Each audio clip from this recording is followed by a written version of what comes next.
Noswaith pawb. Croeso i'r gweld Fringe Llangollen. Good evening, everyone. Welcome to the Llangollen Fringe Festival. Coming to you live from all over Wales tonight. Hello to you wherever you are watching us in the world. We're so grateful to have your support, and we hope you're going to really enjoy the wonderful evening we have planned for you tonight. A few words from me to get things running, and then we'll be underway. We're thrilled to be joined by an incredible group of people for you this evening to talk about fascinating, fundamentally incredibly important issues. My name's Mike, and my role tonight is humbly going to be to ask the questions. But for me, this session will be all the more powerful, and this evening will be all the more enjoyable if you can share some of the load with me.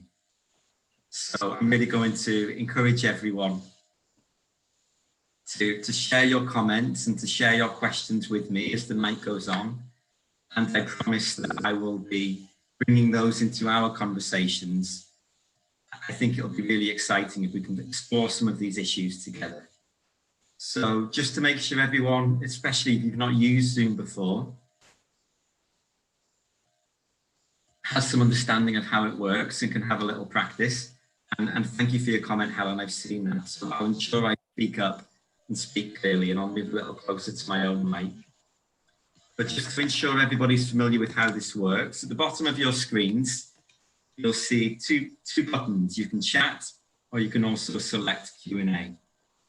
And throughout the night, please feel free to use the chat function to comment, to talk to us, to talk to one another. And if there are any particular questions you want me to ask to any of our panelists or to Bruce later on tonight, drop those into the Q&A and we will answer as many of them as we possibly can. Perhaps just to get things going and to give us a sense of where you're all from, in the chat box, would people like to tell us where they're listening and where they're watching from tonight? I think it'd be really nice for us to get a sense of who we're speaking to and where you are, and to make us all feel like we're friends. I was saying to our panel and our guests just before we got underway that this isn't a lecture tonight, it's not a show, it's a big conversation, and we're inviting you all around the fire into the front room to spend some time chatting with us about issues we're all passionate about.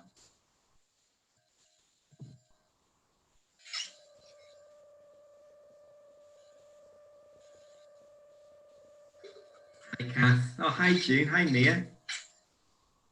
Evening Clara and Fran and Jackie and John.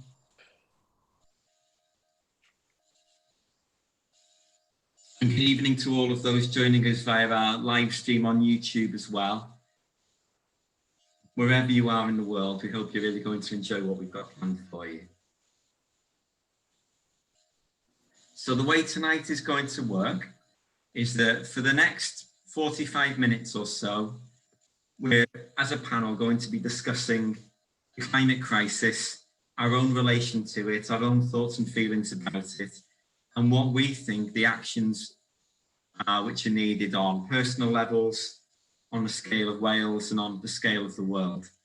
And we'll make sure we spend lots of time talking and answering your questions as part of that panel as well. At around 8:30 tonight, we'll take a break, let you all have some fresh air, a cup of tea, a glass of water, stretch. And then at about 8:45, we'll be sitting down again with Bruce to share some of his incredible life experiences and travels and work, and to talk more about his personal insights into this challenge, and to talk more about, and to have a larger Q&A where you can ask exactly what you want of Bruce, and we'll have lots of fun doing that as well, I'm sure.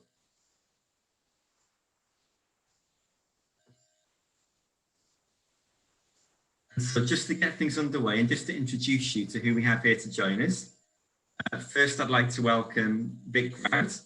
So Vic is a professional futurist and a professor based at Wrexham Glyndŵr University here in North Wales. We have Jessica Lloyd-Jones.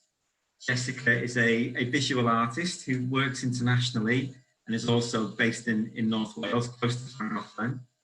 We have Hannah Blythin, a member of the Senedd for and Deputy Minister for Housing and Local Development in the Welsh Government. We have Kate Hamilton. Kate is the director of Renew Wales. And of course, we have explorer and filmmaker Bruce Parry joining us tonight as well.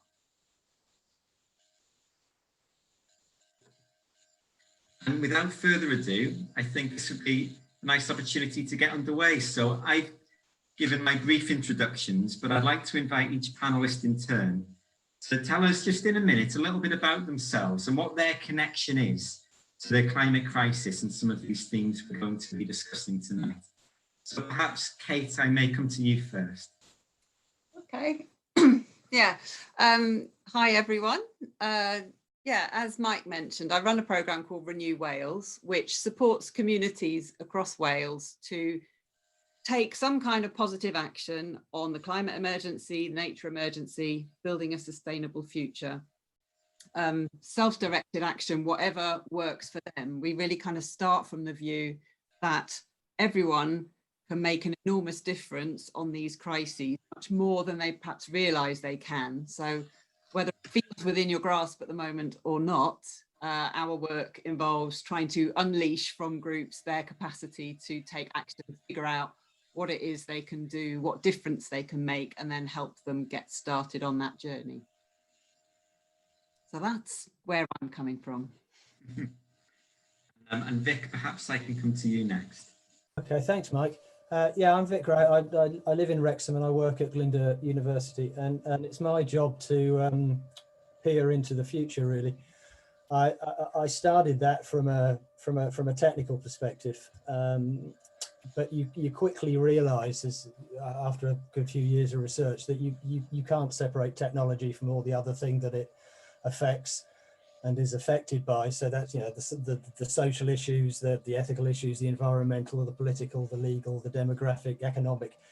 So you find yourself very quickly looking at a much larger frame than you thought you would, and of course the environment figures front and center in that. And for me, the two are fused together because it's staring us in the face that the environment's a problem. What's maybe not quite so much of quite so clear is that we've got a bit of an issue with emerging technology as well, and that there is an overlap between the two, and that in terms of problems and solutions, technology has played a significant role in taking us to where we've got to. It could also be a very positive solution in terms of the situation we've got ourselves into, but only if handled properly and in the right hands. So that's really my interest in this. Thanks, Vic. I know that there's a lot of issues there we'll be able to unpack and explore very shortly. Jessica, perhaps I could come to you next. Oh, thanks, Mike. Yeah, my name is Jessica Lloyd-Jones. I'm a visual artist based in North Wales, just outside Llangollen, actually. I create sculptures, installations, projections. I'm very fascinated by particularly using light in my artwork and the interaction of materials and light. But all my work tends to focus around concepts of energy, matter, and natural phenomena. Particularly interested in where energy comes from, how it's sourced, how it's harnessed and stored, and how it's used in all its forms, really. So I come from that kind of perspective, and I try to use my art to provide a new perspective on the world in which we live. Thanks, Jessica. For those who aren't familiar with Jessica's art, I'd recommend Googling it, maybe in the break in between our sessions, because it has to really be seen and experienced to be understood. But we'll be talking a lot more about Jessica's work over the coming 45 minutes. And Hannah, if we can maybe come to you next. Thanks, Mike. So I said I'm Hannah Blyden. I'm a member of the Senedd for Delyn, which is also in North Wales and not too far away from Llangollen. And I'm also a member of the Welsh Government, Deputy Minister for Housing and Local Government. But prior to that, I held the environment portfolio.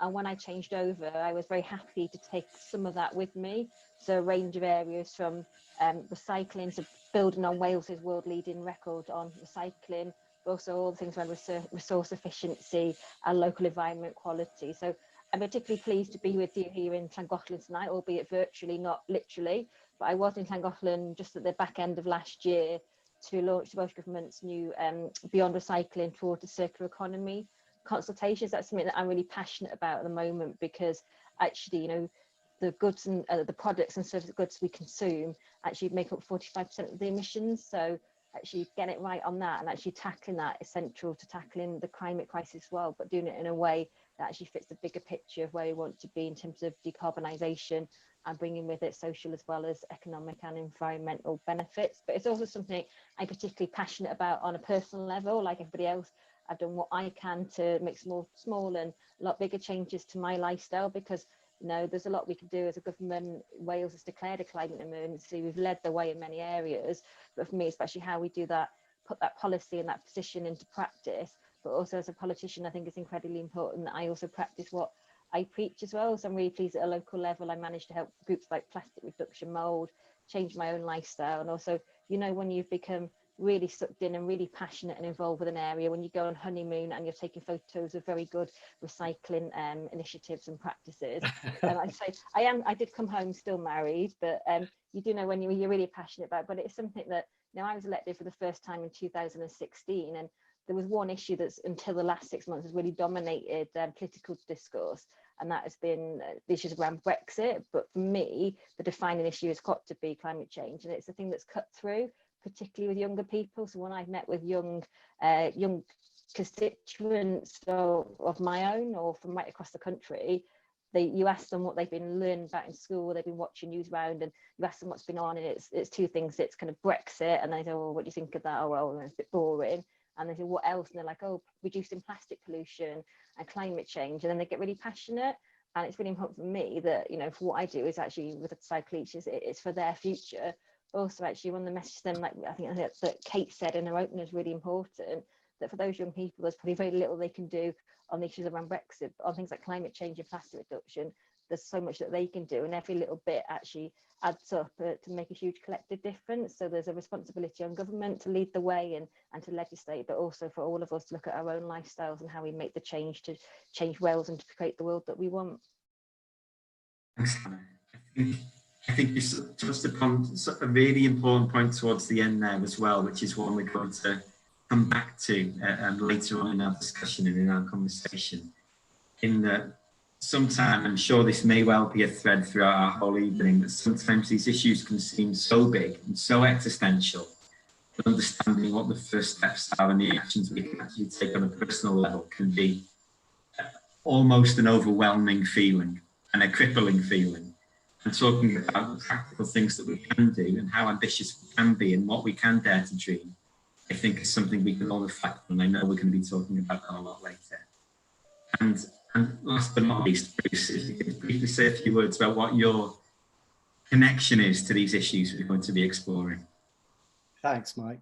Hi, everyone. Really lovely to be here this evening with you all, and lovely to hear all the other panelists as well. I'm really excited to go deeper with you all. Yeah, my name is Bruce Parry. I guess I'm a filmmaker by trade, but I was very lucky that I spent a number of years with the BBC traveling the world, initially living with Indigenous peoples around the world who clearly have a very special relationship with the environment. But after that, I did a series down the Amazon where I looked at globalization. And then I did a series around the Arctic where essentially I was looking at climate change. And this is like 10, 15 years ago now. And it became really clear to me that although it was still being debated very much back home, it was really clear to me that climate change was real and coming our way and soon. And so that obviously shaped my life massively. I had such an extraordinary privilege of having firsthand witness accounts of what's actually going on in other parts of the world and what climate change really could mean. So much so that it actually inspired me to change my own life. In fact, I left the TV world as I was sort of being asked to just carry on business as usual, traveling, talking about other things. And I was like, whoa, slow down. You've just sent me around the world to look at this. It doesn't get bigger than this. I need to focus on that. So I spent the next a number of years making a feature film directly about what I considered to be the most important aspects, which was our connection to nature and the way we relate to each other in the natural world. And then since that film came out, I've since now moved to Wales, which I'm very happy to be, and trying to basically live by some of that somehow. I realized that making films and traveling around is all well and good, and I'm really happy to have been a part of that, but actually I really needed to start living it. So right now I'm a kind of wannabe fledgling homesteader, just slowly trying to reconnect to this place where I grew up and the amazing nature around me, and learning how to plant and to grow and to forage and to look after the ducks and all the other things that are going on in my life at the moment, and just kind of heading down that path. And I haven't given up my sort of voice in the public realm, and I'm potentially going back to the BBC in the coming months. But first and foremost, right now, I'm just trying to learn how to live a more simple and connected life. And you know, thank you for that, Bruce. And you know, it's interesting. And if the people watching us around the world here are anything like me, if the last 4 or 5 months has taught me anything, it's how to live a more simple and connected life. And maybe we can talk a little later about what the disruption we've all been through, as tragic as it has been, is also in the context of maybe an opportunity to think about things differently. And Bruce, you touched upon something else which I wanted to ask everybody, and perhaps we can come to you first, in that we know that radical action is needed to address the challenges that we face environmentally and socially in the midst of the climate crisis. And we know that for some people, the tipping point to doing things differently will be a slow burner. For some, it will be an epiphany of a stark realization. And in virtue of you all being here as panelists, of course, we know everyone here has had that realization in some way at some point. And that's why you have these perspectives and these experiences to share tonight. So I wondered if you could give us some insight into what that moment of realization was for you. Was it something you were born with? Was it something you've come to realize slowly through your experiences? Or can you pinpoint an instance where the light went off?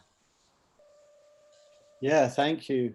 Well, I wish it was one moment that I could give you, a sort of penny drop moment that I could share and offer for others to also receive, but it hasn't been that. It has been a slow realization, and yeah, I mean, mostly it was making the documentaries for the BBC, just traveling the world and engaging with these ideas and realizing that it's real, and having a sense of frustration really that there was still lots of debate about that back home, but really having these first-hand accounts, especially when I was traveling around the Arctic, living with people for whom there was no living memory of the changes that were going on, the fact that they couldn't go out and hunt the walrus anymore, the fact that the ice was retreating at extraordinary rates that never before seen. And then also meeting scientists in Svalbard who were like the pinnacle of scientists around the world, who it costs a fortune to have them there. So each nation sends only their best to that place, and they're all single, married to their job, spending all year in this very remote place, studying all aspects of climate change, and terrified of saying anything outside of the remit of their specific scientific realm, because they were getting so vilified by other forces that were targeting them and the message they were trying to bring out.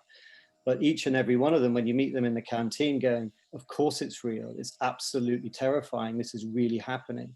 And having that sort of personal insight, meeting the top experts in the world who were scared of saying it publicly, but privately were just saying again and again, Bruce, you know, this is happening.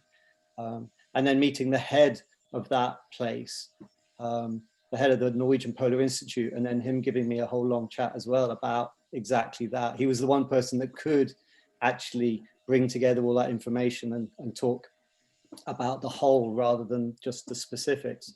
And once again, just really clearly saying to me, this is happening, and it's undeniable that it's human induced, even though you'll go home and have that debated again and again. This is what all the experts are saying.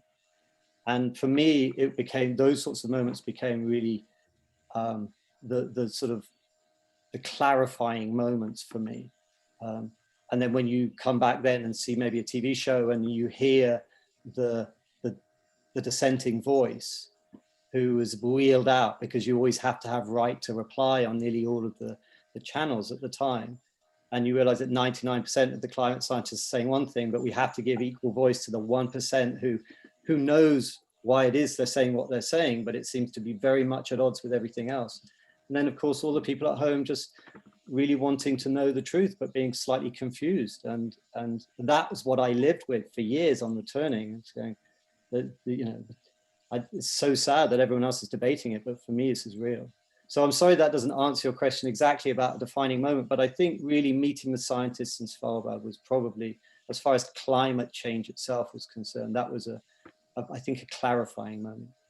No, I think it does answer my question, and I know that there will be people listening and watching now who will be reflecting themselves on what their moments of realization were, or perhaps they haven't had them yet and they're wondering if they will come or why they haven't come. One thing you've mentioned, which I noticed Vic smiling and it made me smile too, is that it always strikes me that impartiality shouldn't mean that we're impartial to truth and, you know, fact and fiction, or truths and falsehoods. And by presenting reality in that way, it's no wonder that people can be confused. Kate, if I come to you next, your whole professional life has been working in close connection with the environment and trying to bring people closer to the environment in all sorts of ways. Yeah. Was your motivation to find yourself in those, were you motivated, which is what led you to those roles, or did you find yourselves in those roles, which is what fueled your passion, or both? I've been trying to put my finger on where it all began, and I really struggle, to be honest. I would love to have a great story to tell you, but I suppose a defining moment in how I think about these things, you know, goes right back to my student days. We're talking 30 years ago, and I was studying geography, where you kind of have the privilege of jumping from landscape and nature and meteorology and stuff 1 minute to thinking about people and places and business and so on the next minute. And we were just taught, you know, global warming. In fact, that's part of the science of what is going on in the climate. And you're like, oh, that's a bit worrying. But it's kind of completely absent from everything else you're talking about. It, you know, you just kind of had this bombshell dropped, and nothing else seems to reflect it. I mean, likewise, deforestation. I mean, these are all known and taught to undergraduates 30 years ago, you know. But the one thing that really sort of, I remember, struck me, that really stuck with me ever since, was hearing about a kind of grassroots movement in the Indian Himalaya, the Chipko movement. Women who, in the face of their valley being logged by commercial interests, had taken up this, what was apparently a sort of traditional cultural practice of going and hugging the trees, going and physically embracing the trees. And they were using that method to stop the logging from happening. And for me, it was a really kind of iconic image, but it really kind of confirmed this gut instinct that I had, that the kind of the drivers of environmental destruction and the drivers of human impoverishment and disadvantage and all the rest of it are the same thing. You know, one thing is having impacts on both of these things. So although, you know, in my professional life thereafter, it felt like you kind of need to either think about the environment or you think about people. Actually, I just felt really deeply from very early on, these are one and the same struggle. And a poor woman who has no power by any kind of official measure can exercise some kind of agency to stop it from happening. So that kind of story, I suppose, that kind of image that we were given was really powerful for me at kind of really, confirming that these are all one big related challenge. The environment is not a niche issue that sits somewhere else. But yeah, it took 25 years for climate change to come back into sort of mainstream thinking. I think that's such a profound realization, and one that I know resonates strongly with Bruce's work. And I noticed we were all nodding along as you were saying that, because it can, I suppose it can, especially for those of us who live in, you know, especially for city dwellers and those who live in urbanized worlds, we can think of the environment as a sort of canvas that we exist on, rather than a fabric that we're, you know, a part of. And how do we reconnect in that way? I know that's something that we'll be giving lots of thought to later. And if I may, I'd like to come to you next, and I'd be curious to know if it was your passion for these issues which led you into the environment work as a minister, or if it was connecting with people and those issues in that role which really made that connection, which you stuck with you ever since. Yeah, it's a good question. I think for me, it was always something there that was simmering away in the background, and I think like others, there was no kind of epiphany moment. But I think the more the more I came into the environment role, the more I met with these communities and children trying to take action, and the children that write to me and tell me what they're doing, and actually put some of the adults in the community to shame and kind of really use their influence. But for me, actually, it's what I've always been passionate about is kind of social justice and equality. And I was just nodding there along to Kate with what she said, because it's not an either or to me. They're interlinked, they go hand in hand. And I do think we actually, you know, there's still challenges. And I think, you know, like Bruce was saying, those voices who will argue that the economy is more important than the environment. And yeah, sometimes there's going to be some challenging decisions to take in the short to medium, the long term in that arena. But actually, that, you know, when you get it right on the environment, you can get it right for the economy too. And I think, you know, we have come away, and it's taken a, you know, best part probably more than 2 decades that, you know, like Kate said, and it is, as Bruce said, it is no longer, the environment's no longer a niche issue. I think when I was first kind of getting involved with politics as a young activist and a campaigner, and that was around kind of workplace issues. I worked for a trade union for a number of years, but it was almost then at that point seen as that kind of that fluffy, almost add-on issue that, you know, that was out there, and you campaigned on that if there was nothing else, you know, more important that you were meant to come in. And I'm using that was not of my own words, but it's like almost like that perception. And I think we've got to a point now where so many people realise, and it has connected with many more people. And actually, you know, we talk about, you know, there's things, obviously there's things on scale that are leading to the climate crisis, but also on a local level, you know, everybody cares about their environment. They might not just see it in that way. So it could be anything from the clean and greenness of our communities, or the cleanliness of our town centres, or the way in which they're greened. And I think it's really important now that we work with people to actually bring them closer in that way and connect them in that way, and then help support kind of taking forward the bigger picture as well. Again, I think it's refreshing to hear, because again, perhaps it's our nature, perhaps it's our conditioning, but we can often taxonomize the world and try and look for neat pigeonhole solutions, pigeonhole problems. But the world's a big, messy, living, organic thing, and complex problems often have very nuanced and complex solutions. And I think it's important that we understand that when we do something over here, it can have a profound consequence over there. And that stems right the way through to our education. And you walk from the history class to the geography class to the art class to the science class. And you can maybe in your mind forget or fail to realise there's a lot of science and geography, and a lot of geography and history, and a lot of history and art. And, you know, these things and those sometimes perhaps we present them. Vic, that leads, I suppose, neatly onto you as an educator. And you alluded in your introduction to how again, your journey from one discipline revealed complexity that led you into thinking about its relation to everything else. So where was that moment of realization for you?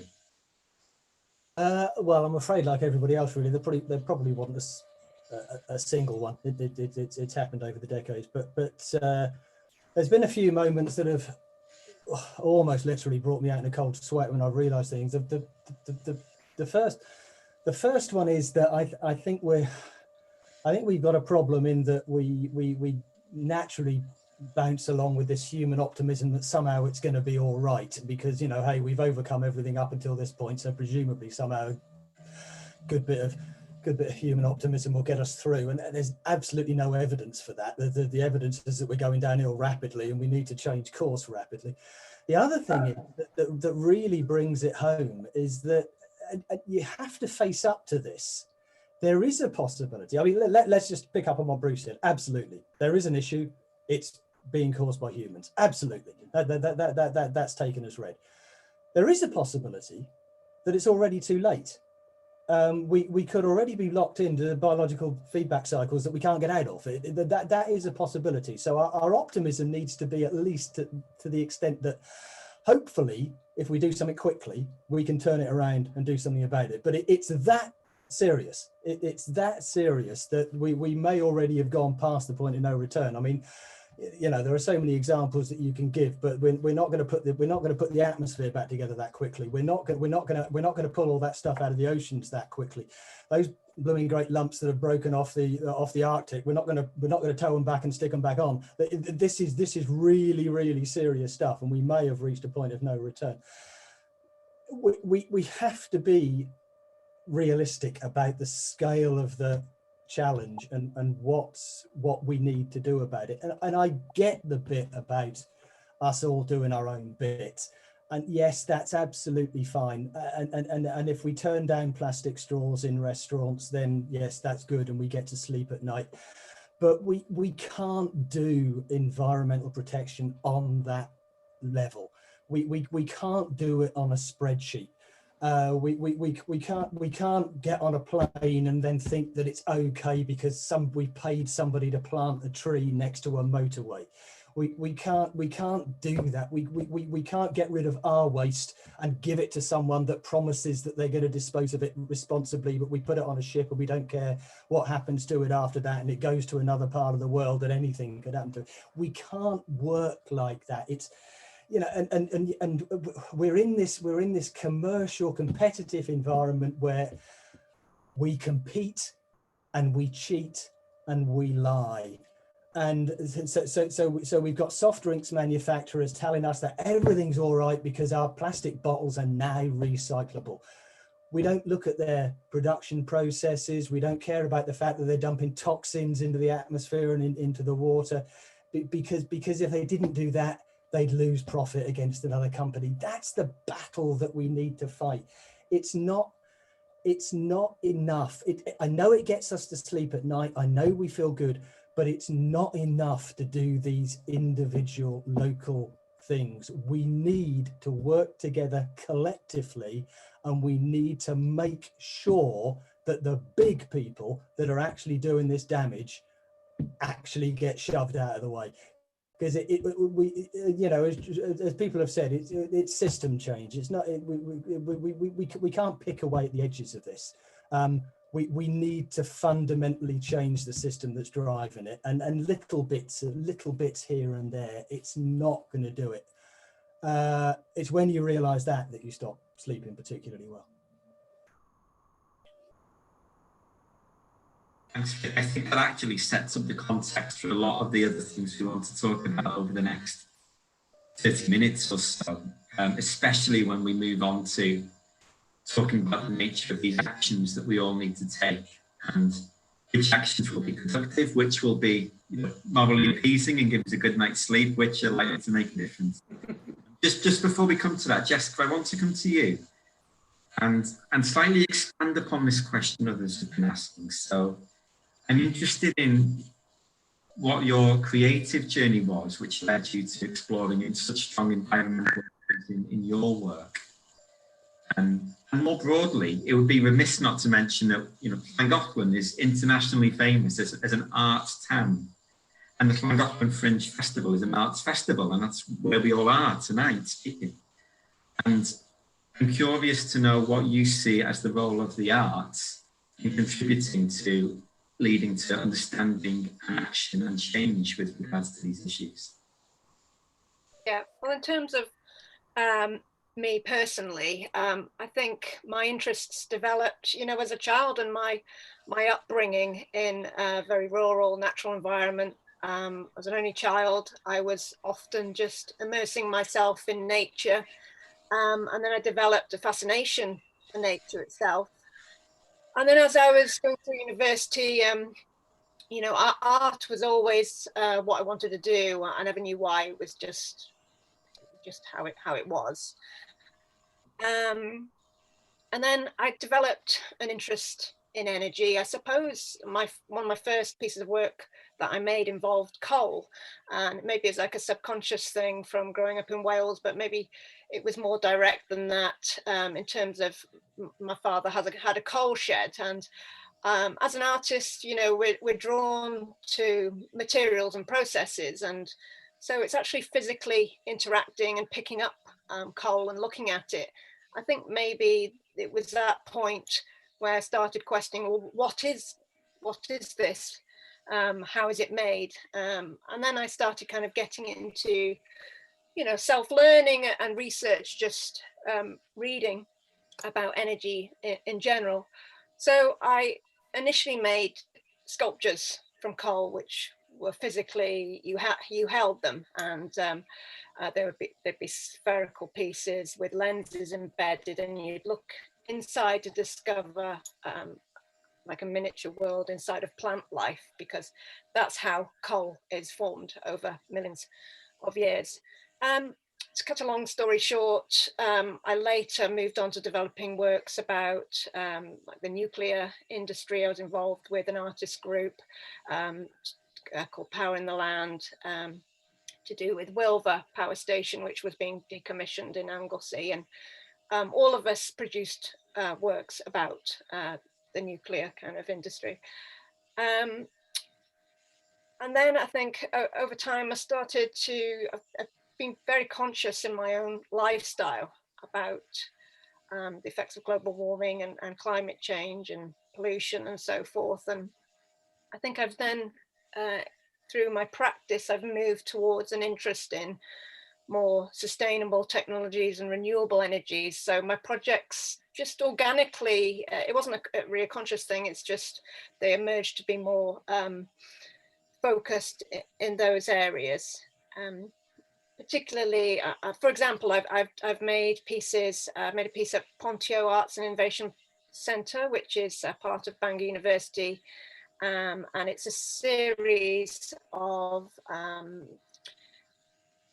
light panels across the window facade, and they're all activated and rotated by small motors, which are linked to solar panels.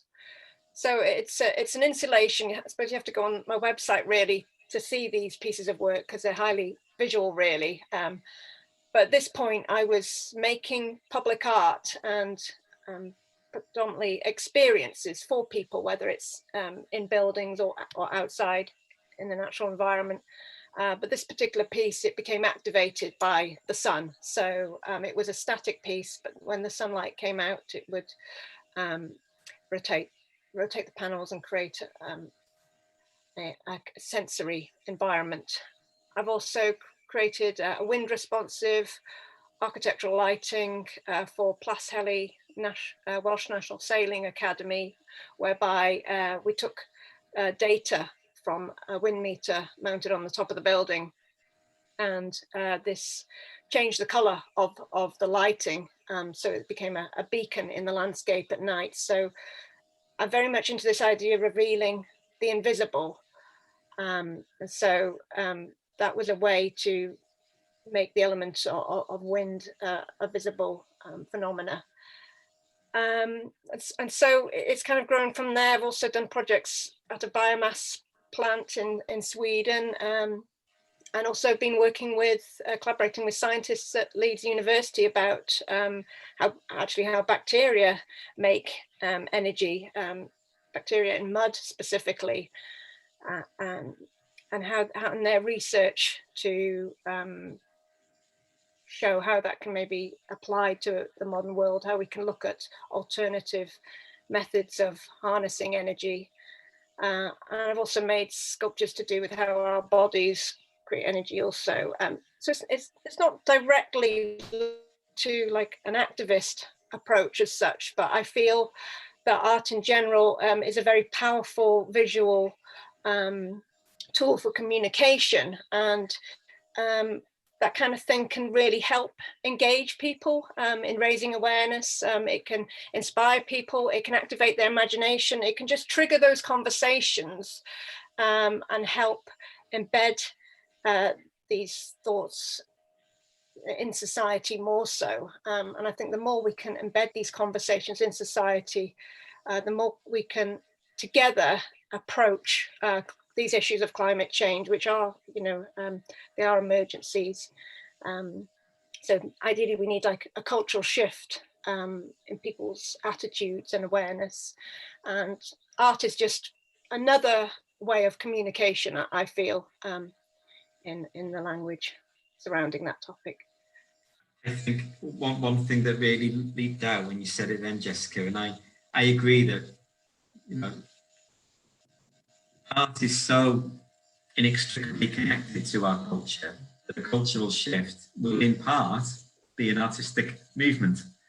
And often, and it's been said by all of you in different shapes and forms when you've talked about your realizations, but there's been a visceral element to them. You felt something differently.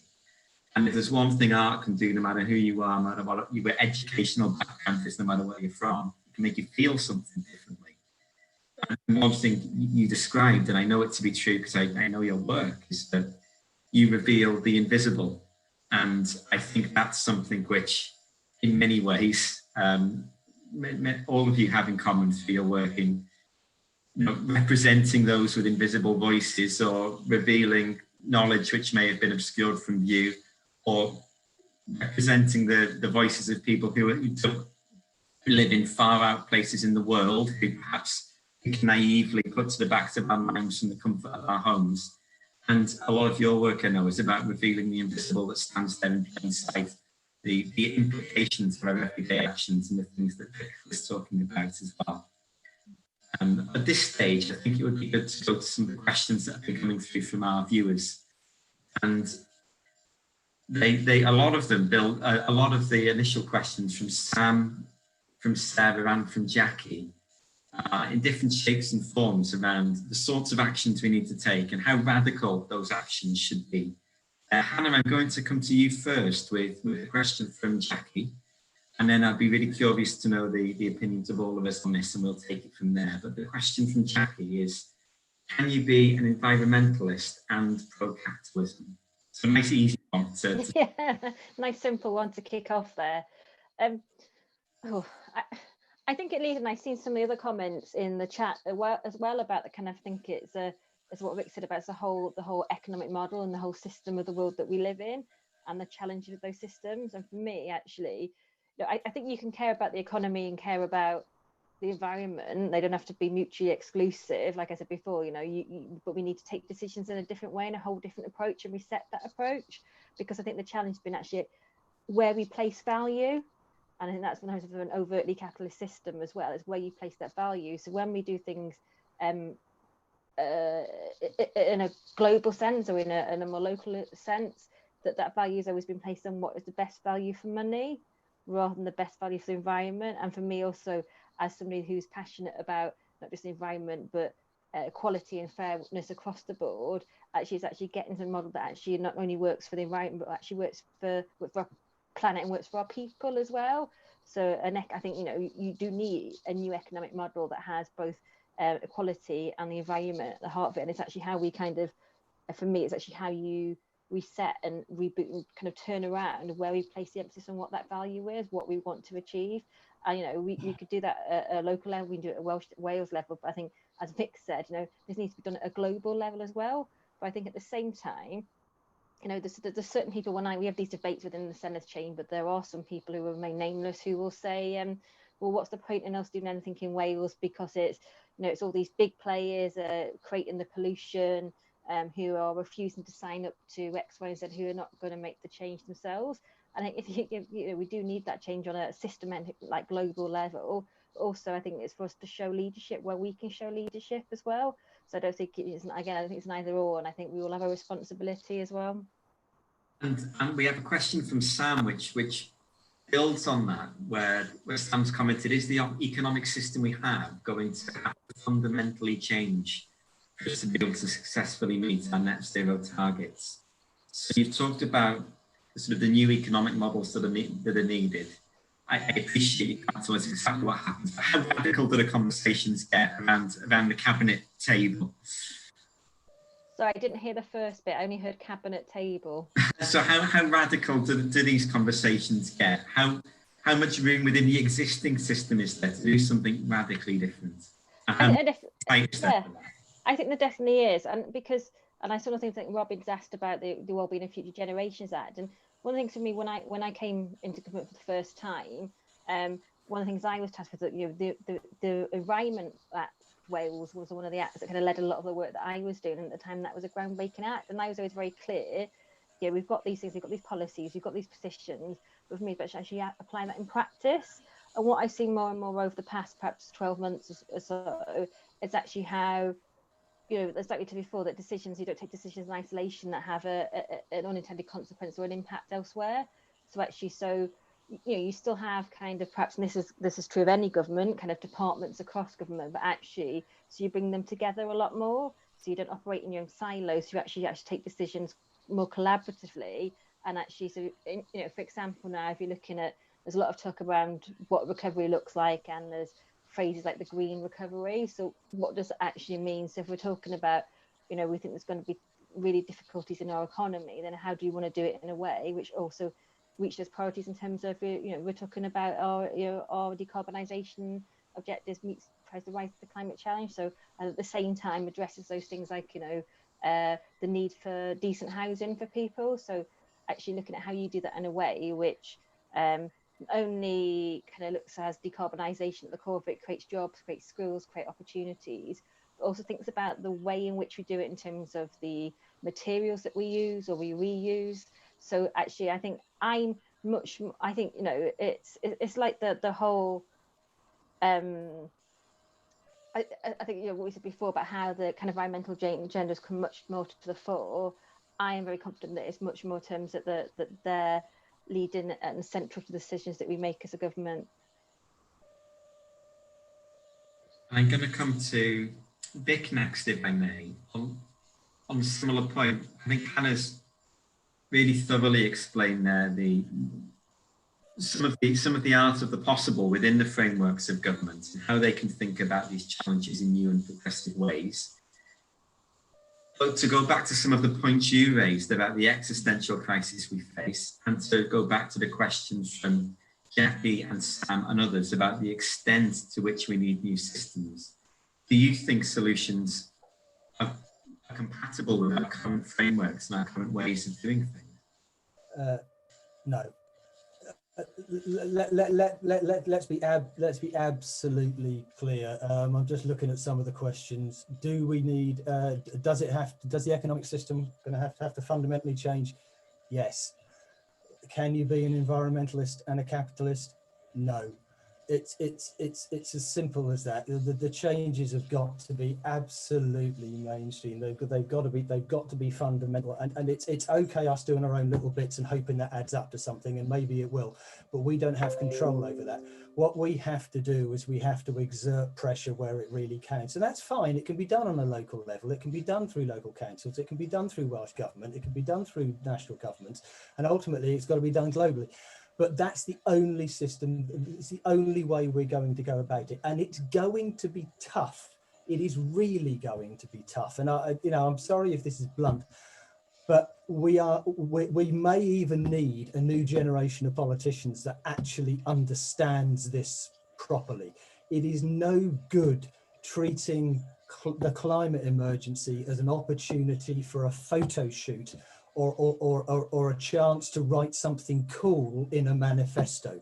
We have to face up to the facts that the job that needs to be done is so serious, so severe, there is going to be no cool way of writing it into a manifesto. To solve the problem, you're going to be upsetting people. You're going to be telling us that actually we can't do things that we might regard as fundamental freedoms. It's as painful as that.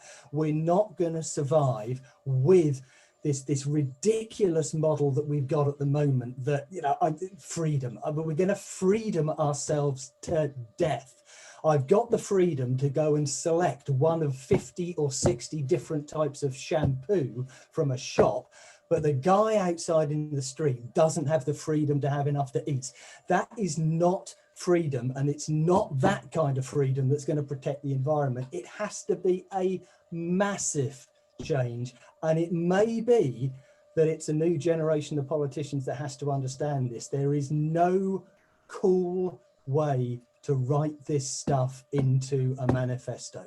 It's going to be hard, and many people aren't going to like it. Hello, I am going to bring you back in on that point shortly, but I want to come to Kate next, if I may, on this issue, because partly I'm pointing to your question, Robin, about the Future Generations Act. I know that, Kate, you've worked closely with the Commissioner and around the Act, and for those who aren't familiar with the Future Generations Act and aren't from Wales, it's a piece of legislation which is world-leading in many ways and is there to ensure that decisions which are made now take into consideration their long-term effects for people and for the environment. And time will tell how successful it's been. And I also know, Kate, that through the work you do with Renew Wales, it's about sort of community action. And so, whereas that's not a direct analogy with what Dick's talking about, it's still looking at how people can have meaningful effects on small scales in their locale that can multiply to genuine, meaningful impacts. And I also know, knowing you as I do, that you're positive and hopeful for the future and believe that there is time for the world to be saved. Getting eroded over time. Your thoughts are on how radical we can be within our existing system, yes. Whether we need something new, what's possible at these local levels.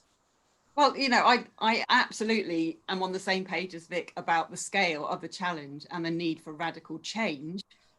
I think what sets my alarm bells ringing is that when we start talking about system change and changing the model, it puts us in that headspace where we think that's big, that's the kind of thing someone else at a higher level has to do. And we revert to thinking about what government is going to do about this and what, you know, our decision makers need to do. I think we just need to think more intelligently about how does system change happen? It changes as their agents in a system start behaving differently. And this is what I mean about our power to make a difference. I would never claim that our individual actions are sufficient or that small community actions, putting solar panels on the village hall, are enough.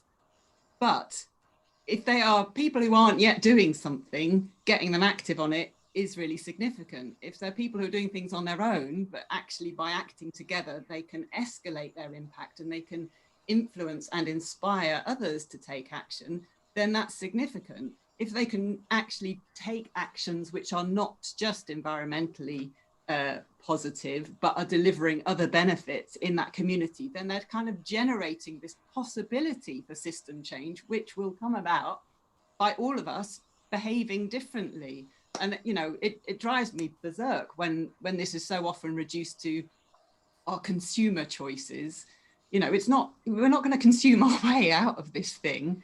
You know, it's about all of our actions in every aspect of our lives. It's about the voice that we have in the democratic system. Are we exercising that? Are we making sure that everyone who ever stands up and talks about their constituents and their communities knows that you care about this and knows that you're ready to take action on it and knows that you're ready to live your life differently in order to avoid this crisis or make it less of a disastrous outcome than we fear. So, you know, I really kind of feel strongly that we shouldn't be pitching its small scale action or its system change as if they are different things. It's all of it. It all needs to happen. And anyone or any group, any entity that isn't yet sort of taking action needs to be stimulated to do so in every way that it can.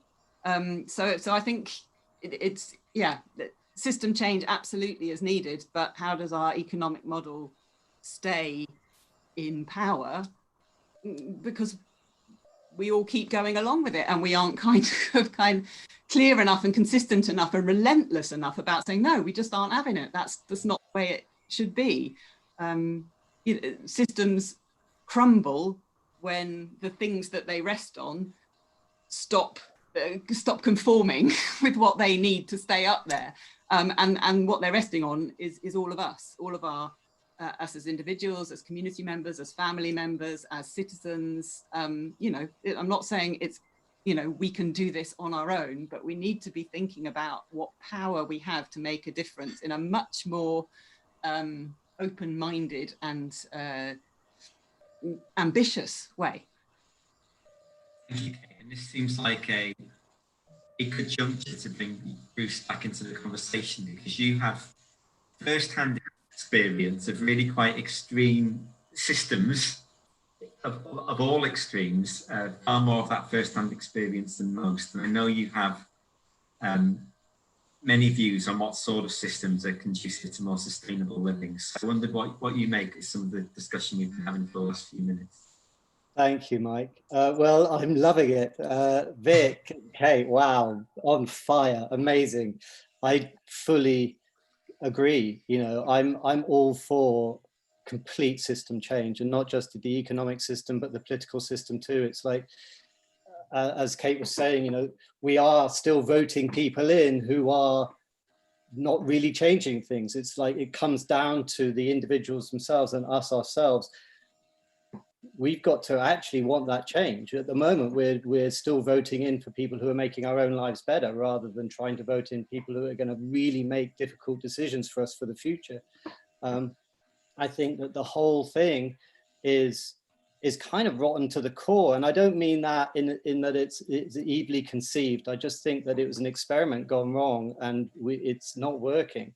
And there have been many other ways that we have lived together in the past, and this particular experiment is just all about growth, all about more, all about individuals, and it's just causing us so much pain. You know, we've been so successful at being able to do whatever we want to do that we're now slowly waking up to the fact that we've created this massive sweetie shop and we're all sick to death, and we're killing ourselves. And that's the system that we've created, and people are beginning slowly to wake up to it, but ultimately the power bases are still rattling out the same narratives that are taking us on that conveyor belt towards the same. We're still being told more stuff will make you happy, more goods, more fame, more money.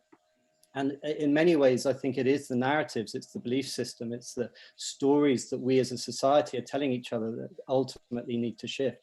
We're terrified of voting in that new parliamentary candidate who's going to tell us that it's going to be rough, because we're terrified of what's on the other side of that. But actually, if you have the privilege, like I've had, of living with people who are what we would consider to be materially impoverished, but actually the happiest people you could ever be with, then you'd realize that actually this journey of downsizing and moving more to connection, more to community, isn't a journey into misery and impoverishment and sacrifice. It's a journey actually into deepening connection and love and all sorts of the simplicities of joys of life that we can have once again. I think so many of the problems that we're receiving in our society are as a result of our deep separation and the void that brings about, and then the endless consumption of trying to fill that void, which is at the heart of the engine that's driving the problems. I mean, it's no surprise that people don't want to engage with these subjects and feel so disempowered, because they're on this gerbil wheel of life that's incredibly difficult, and they come back and they don't want to be told that their lives are the ones that are making the problems. They just want to switch on and escape. And so that's why we're in the mess we're in, because the society itself is so unequal.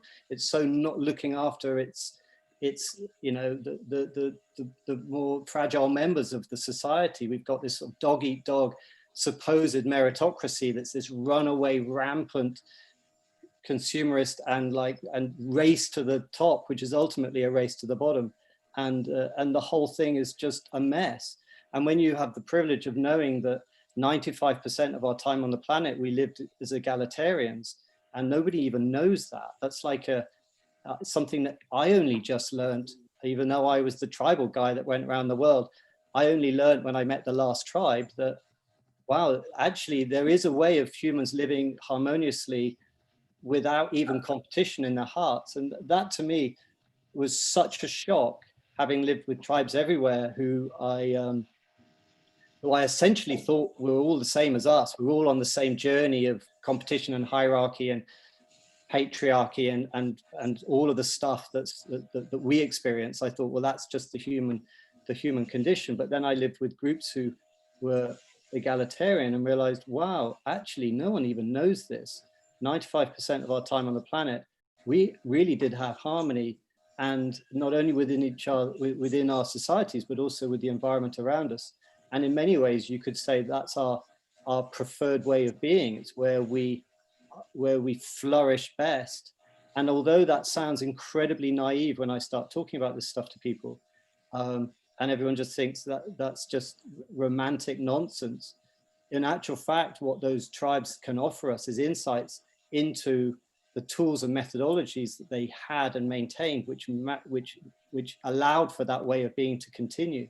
And to me, it is things like knowing it's possible are at the heart of us making these transitions that we're going to need to make, knowing that actually the power isn't with the masses, and we can like get rid of representative democracy and have direct democracy. We could even go into anarchy and have, you know, the most extraordinary ways of being if we want it. We can redistribute the land, we can all go back to, we can do whatever we want if we just realize that we are actually the power is with the masses, and we've let go of power. We've been hoodwinked into giving it away to others, and those tribes, those early tribes, knew that as soon as any one sector of society starts getting power, it cannot help but be corrupted. It just can't help itself.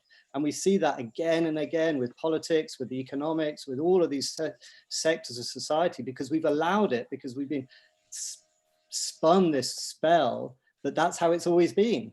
Well, it's not how it's always been. There are plenty of other ways that we can exist, and we just need to get those stories back out into the world. Oh, I know this is stuff we're going to be talking about a lot more for the second part this evening, and I think it's one thing that really strikes me when you speak about these issues is that in spite of the scale of the challenge, there is always reason to be hopeful. And I think that's something I take great comfort from. Time really does fly when you're talking about important issues. And at the end of part one here, I think I want to, and those of you who are asking comments and questions, thank you for them, keep them coming. What doesn't get covered now, we will bring back into the conversation after our break. And I want to go around everyone now and talk about those visions for the future. They may be dystopian, they may be utopian, they may be somewhere in between. But based on the things we've discussed, what do we believe is possible within 10, 20, 30, 40 years' time? And I'd like to come to you first. And obviously, and as Amy's commented on in our chat, to some extent, we're preaching to the choir tonight. We're a group of people who strongly believe in radical change, preaching to an audience of people who are likely to be quite sympathetic to that vision. But we need global change on global scales with global consensus in many ways. And a lot of the conversation has been an affront to the current systems. And I suspect that you probably have some sympathy with those and also have some support for the systems. And I'll make sure I leave you the space to respond to that. What I would also like to know from you, Hannah, if I may, is to what extent do you feel a responsibility as one of our current representatives to ensure that you can help to inspire the next generation of representatives? And to what extent do you see part of your role in system change is making sure we continually have, informed, motivated, socially conscious, empathetic people aspiring to be in power?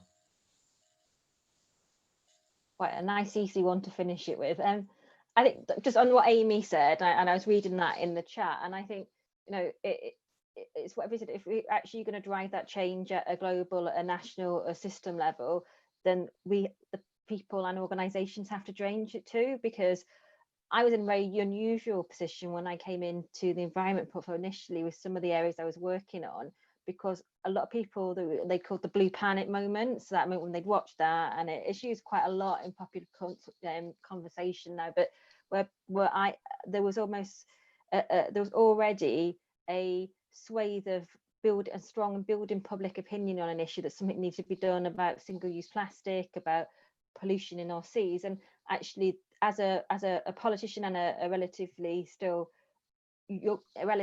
new politician in political years, I've only been elected for 4 years. Actually, you can't underestimate the strength that gives to actually enable change and to get things done when when public are pushing that as well. And one of the things I would say in terms of actually saying how we drive that change, because people drive it as well, then how do we get more people who say this is their number one concern, who this is that they want their politicians to take the tough decisions, to do that, bring that change about. And actually we have to talk about this in a way that resonates with people as well. And I think everybody talked about those moments of realization, things they'd seen, they're witnessing, they heard. So I think we have to think about actually, if we're going to reach out to other people, how we talk about it, and how we talk about it in a way that resonates with people and they can relate to. So yeah, so I think it goes back to the debate that Kate and Vic were getting on about, you know, the need for system change and the need for the things that we can do at a local level that are small scale and on their own aren't going to bring about the change that we need at a global level, but actually on their own and by bringing people together can help to actually get more people to understand, to engage, to empower them, to then for them to actually lead the change to become the politicians of the future, or to ensure the politicians of the present take action. And on the things about the, you know, the next generation, the politicians of the future, when I was growing up, I never thought I would be a politician because, you know, I didn't see something that was possible for somebody like me. You know, politicians didn't look like me. They didn't come from where I lived. You know, it wasn't something I thought I could aspire to do. So I'm incredibly passionate about people, not just in my own community, but right across the country, young people. You know, there is something for them. And the thing that I enjoy the most is not just in my constituency level, but actually as a Royal Welsh Government, is the work going into schools and hearing how passionate those young people are and how much they get it. They really get it, and to make sure that they have the platform to drive that change in the future. And, you know, I am definitely a glass half full person rather than the glass half empty person. I think I'd have to be to do this role. But I'm optimistic that the politicians of the future are there. I mean, and people become, you know, I became from an activist and a campaigning background, and I am incredibly optimistic and passionate that there's young people there who are articulate, who know what they want, and are better actually equipped than perhaps my generation were at their age to know actually how to go about and get it, and how to campaign, actually ensure that their campaigning brings about real and lasting change.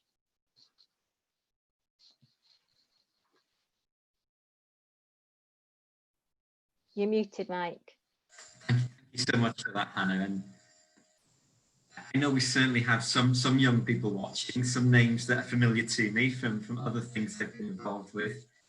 And I think you're right. I'm fortunate enough to often have the opportunity to work with young people too, and a great source of hope for me is the passion and the enthusiasm and drive and the empathy and the open-mindedness that you often find when you talk to our young people. And that does give the hope that radical change may be possible. Kate, if I could come to you next for your vision of the future. Oh, yeah, well, I mean, mine is essentially positive. I do think we can thrive. And as Bruce has pointed out, for 95% of human history, we did thrive without living in this crazy way. So we're not trying to do the impossible. And if kids get it, and previous generations get it, and people who aren't part of Western society get it, then, you know, it is doable. So I am permitting myself a positive vision. Yeah, it's if I just limit myself to Wales, it's a greener landscape, a landscape fuller of rich and biodiverse nature in which humanity's engagement with it is just less scarring. We're living in it and with it, not despite it. Everything is slower and quieter, and we have a lot less stuff. And the stuff we have is made of materials that biodegrade, and it's stuff that can be repurposed, has been designed to be endlessly repurposed instead of chucked away. Yeah, so slower, quieter, more natural, less jarring. That's my vision of the future. More equal and fair as well. Thank you, Kate. And for you, Jessica, your vision, and perhaps your vision as a whole, but also where you see your art and art in general continuing to make a contribution? I think my vision for the future, kind of keep it fairly short and simple. I think that the more we can help people imagine a healthier and more sustainable world, if everyone wants that, then they'll hopefully choose the right people to be in power to make that change.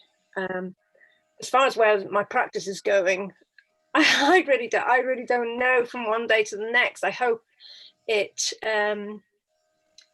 changes in response to the current situations that arise, and I continue to respond in that sense to more issues about sustainability. I've really got an idea for a project to do with plastic pollution that I'd really love to do at the moment. You know, things in the pipeline, ideas. Yeah,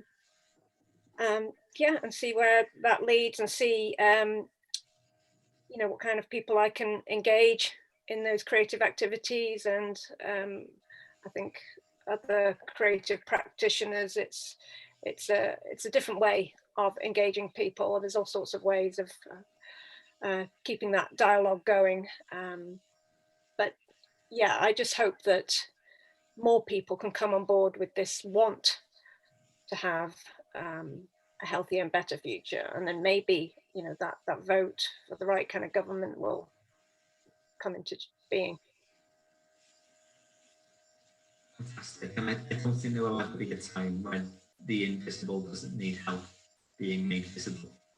And so, whatever shape or form that takes, I think it's always going to be an important value and a crucial role there. Dick, the same question to you, if I may, your vision for the future. Well, I try to be optimistic. Otherwise, you give up, don't you? And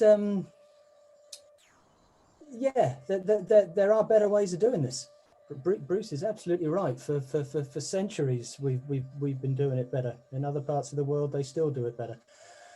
But we've got ourselves into a bit of a hole. The political economic system that we got at the moment, you can broadly call it capitalism, it's strong, it's powerful, it's very stable. Over the years, it's had a few knocks up and down, and it's always settled back to where it is. It's going to be really difficult to break that, and there is a real danger that you know, even if we do pull ourselves together and break it, it'll break the planet at the same time. We can't give up. We have to look to a better future, but blind optimism isn't going to do it. The human nature to be optimistic. Oh, good, you know, humanity's come through this, that, and the other before. We'll get through this. There's absolutely no evidence for that. We need to think about where we go and face up with the possibility that this might be beyond us, and if it's not, it's going to take big action right now. I mean, I don't know. The future depends on a number of things. It depends on whether we can put a stop to what we're doing now very, very quickly. It depends on whether we can use technology in a clever way to overcome the problems in common ownership, rather than by a select few just exploiting it and the rest of us. And it does depend a lot on population as well, because if you look at it from a biological point of view, I mean, yes, of course, the world's overpopulated. If you look at it from a political point of view, it's perfectly capable of feeding the people that are on the planet if we just share the resources around. So it is complex. It isn't going to be easy. It is not going to be easy, and we all need to work together. I mean, I'm getting on a bit now. I'm not that. If there's optimism for me, it's that, you know, at my age, I get to see how it all ends without too many miles on the clock. It's serious. It's serious. We're not going to get through it with blind optimism or platitudes or anything like that. We have to tackle this full on, and it's going to be hard. And last but not least, again, Bruce, what do you believe the world might look like 50 years from now? What could it look like? I think, like everyone else, a sense of uncertainty. I also I'm not optimistic, but I'm hopeful. I was more optimistic previously, but just in recent months, coming out of the pandemic, which was like a little tap on the bum from Mother Nature, and see that the first thing we do is bail out the airlines, and it's like we're just trying to get back to business as usual, and it's like no one's really taking the opportunity to really reassess. And there's obviously been a lot of and I don't mean to speak glibly of obviously the difficulties that lots of people have been through, but at the same time, it has been an opportunity for us to reflect. And there has been quite a lot of reflection, but not enough. And it seems that the centralized power bodies are still desperately trying to get back into power and keep it going and keep their lifestyles going, and all the things that come with that. And that as Vic said, is going to be an incredibly hard thing to interrupt and stop. There are movements that are gaining ground, XR and what have you, but it also strikes me that there's a lot of anger in some of this movement. And one of the things I've learned on my in my sort of travels and investigations is that a little bit like what Kate said, is rather than trying to tackle the power base head on, which is very, very, very difficult to do, it's maybe create something else that renders, it's like Buckminster Fuller said, it's like create another system that renders the existing one obsolete. And in many ways, that's what I'm working on. It's like there's so much energy you can waste by battering away at that power base. And ultimately, when we wake up to the fact that we're actually supporting it by our daily activities, one of the ways that we can, rather than attack it, but dissolve it instead, is to actually step back and try and create another way of living. But of course, that's a huge privilege, because most people aren't able to go and move to the land or stop the way they're living, because everything's wrapped up in subsidies and all the rest of the only thing they can afford is the stuff that's like causing the problems.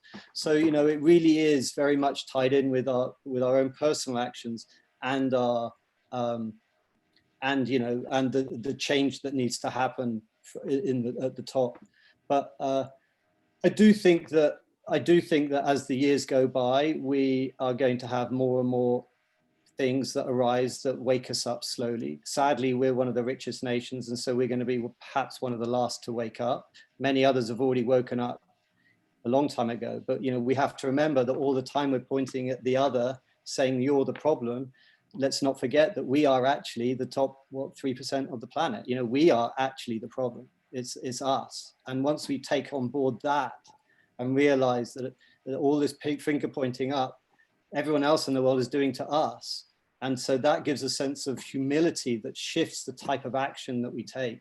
And I think that's also necessary. We need to start reflecting on ourselves more deeply. We need to start feeling more deeply, connecting to nature more, and then humbly going through this journey together. And I think, that there are enough voices waking up to these sorts of ideas now that there is a possible chance, but every day that goes past, we get closer to the edge. And so I remain hopeful, but my optimism wavers regularly.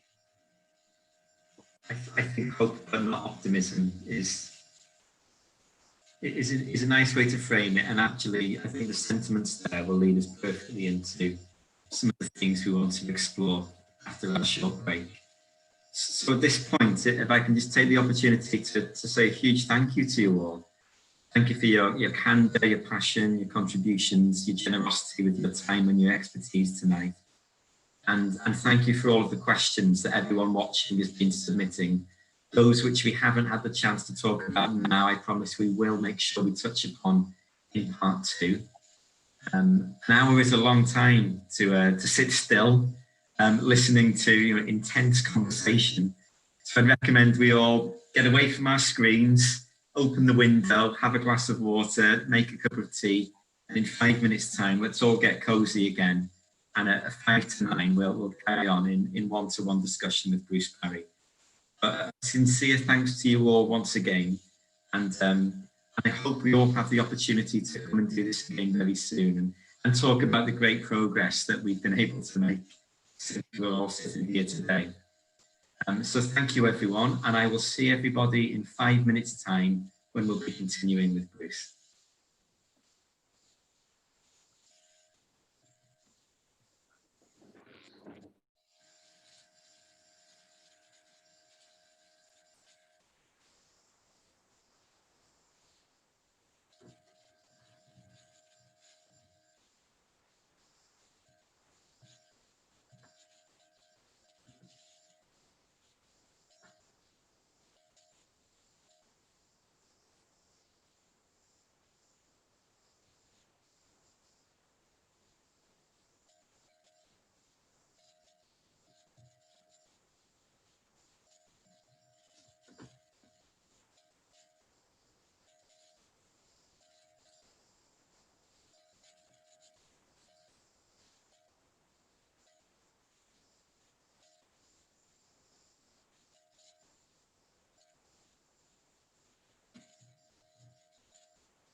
Thanks so much, Mike. That was so well hosted, and you just did such a really beautiful job of honouring everyone's words and really being with what everyone was saying and just holding us all together. Thank you. I really It's very enjoyed that. kind.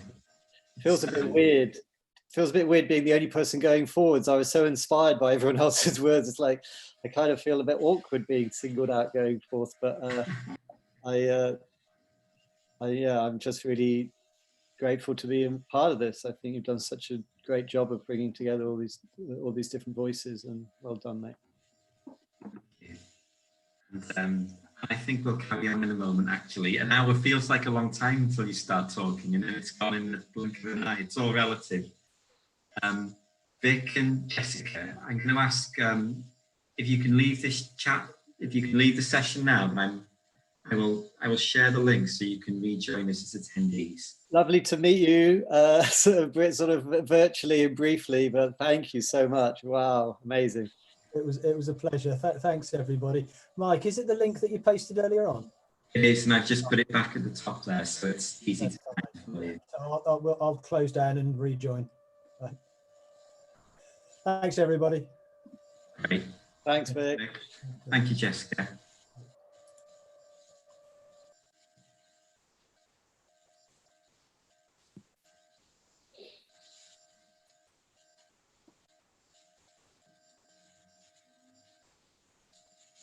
And for those of you listening at home who can hear us in the background, this is your 30-second warning. So get the kettle boiled and come back, and then we'll be continuing. Was that live? Was it? I didn't realise. We've just gone live just about a minute ago. Okay.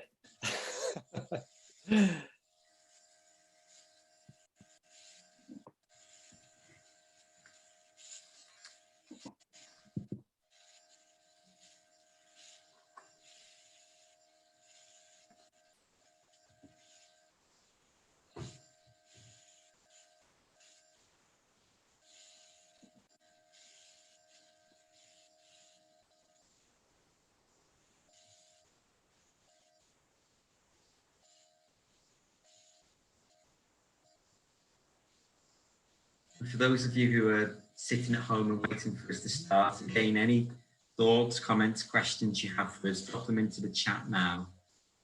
And it'd be wonderful if we can answer as many of these as possible as we go along.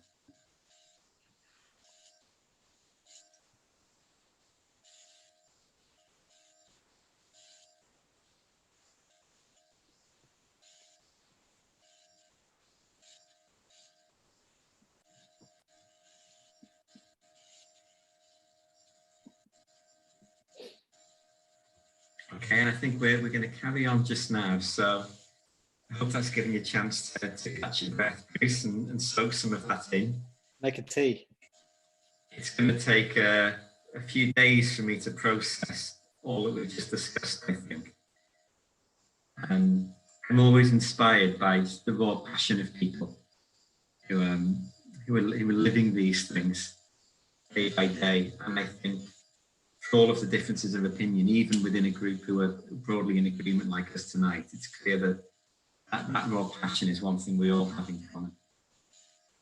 Yeah, I feel really inspired and privileged, actually, Mike. And thanks so much for inviting me and for involving me in the panel as well, you know, and for everyone at home that wishes it was Jessica, Kate or Hannah or Vic that was still talking. I'm sorry that it's me, because, you know, wasn't that amazing? What with such fluidity of words and really inspiring thoughts. I was really, it was just great to be a part of. And it's hard panels, isn't it? Because you kind of, I'm already sort of decompressing myself, because you feel like you have to like rabbit through so fast, because you know you don't want to eat into everyone else's time.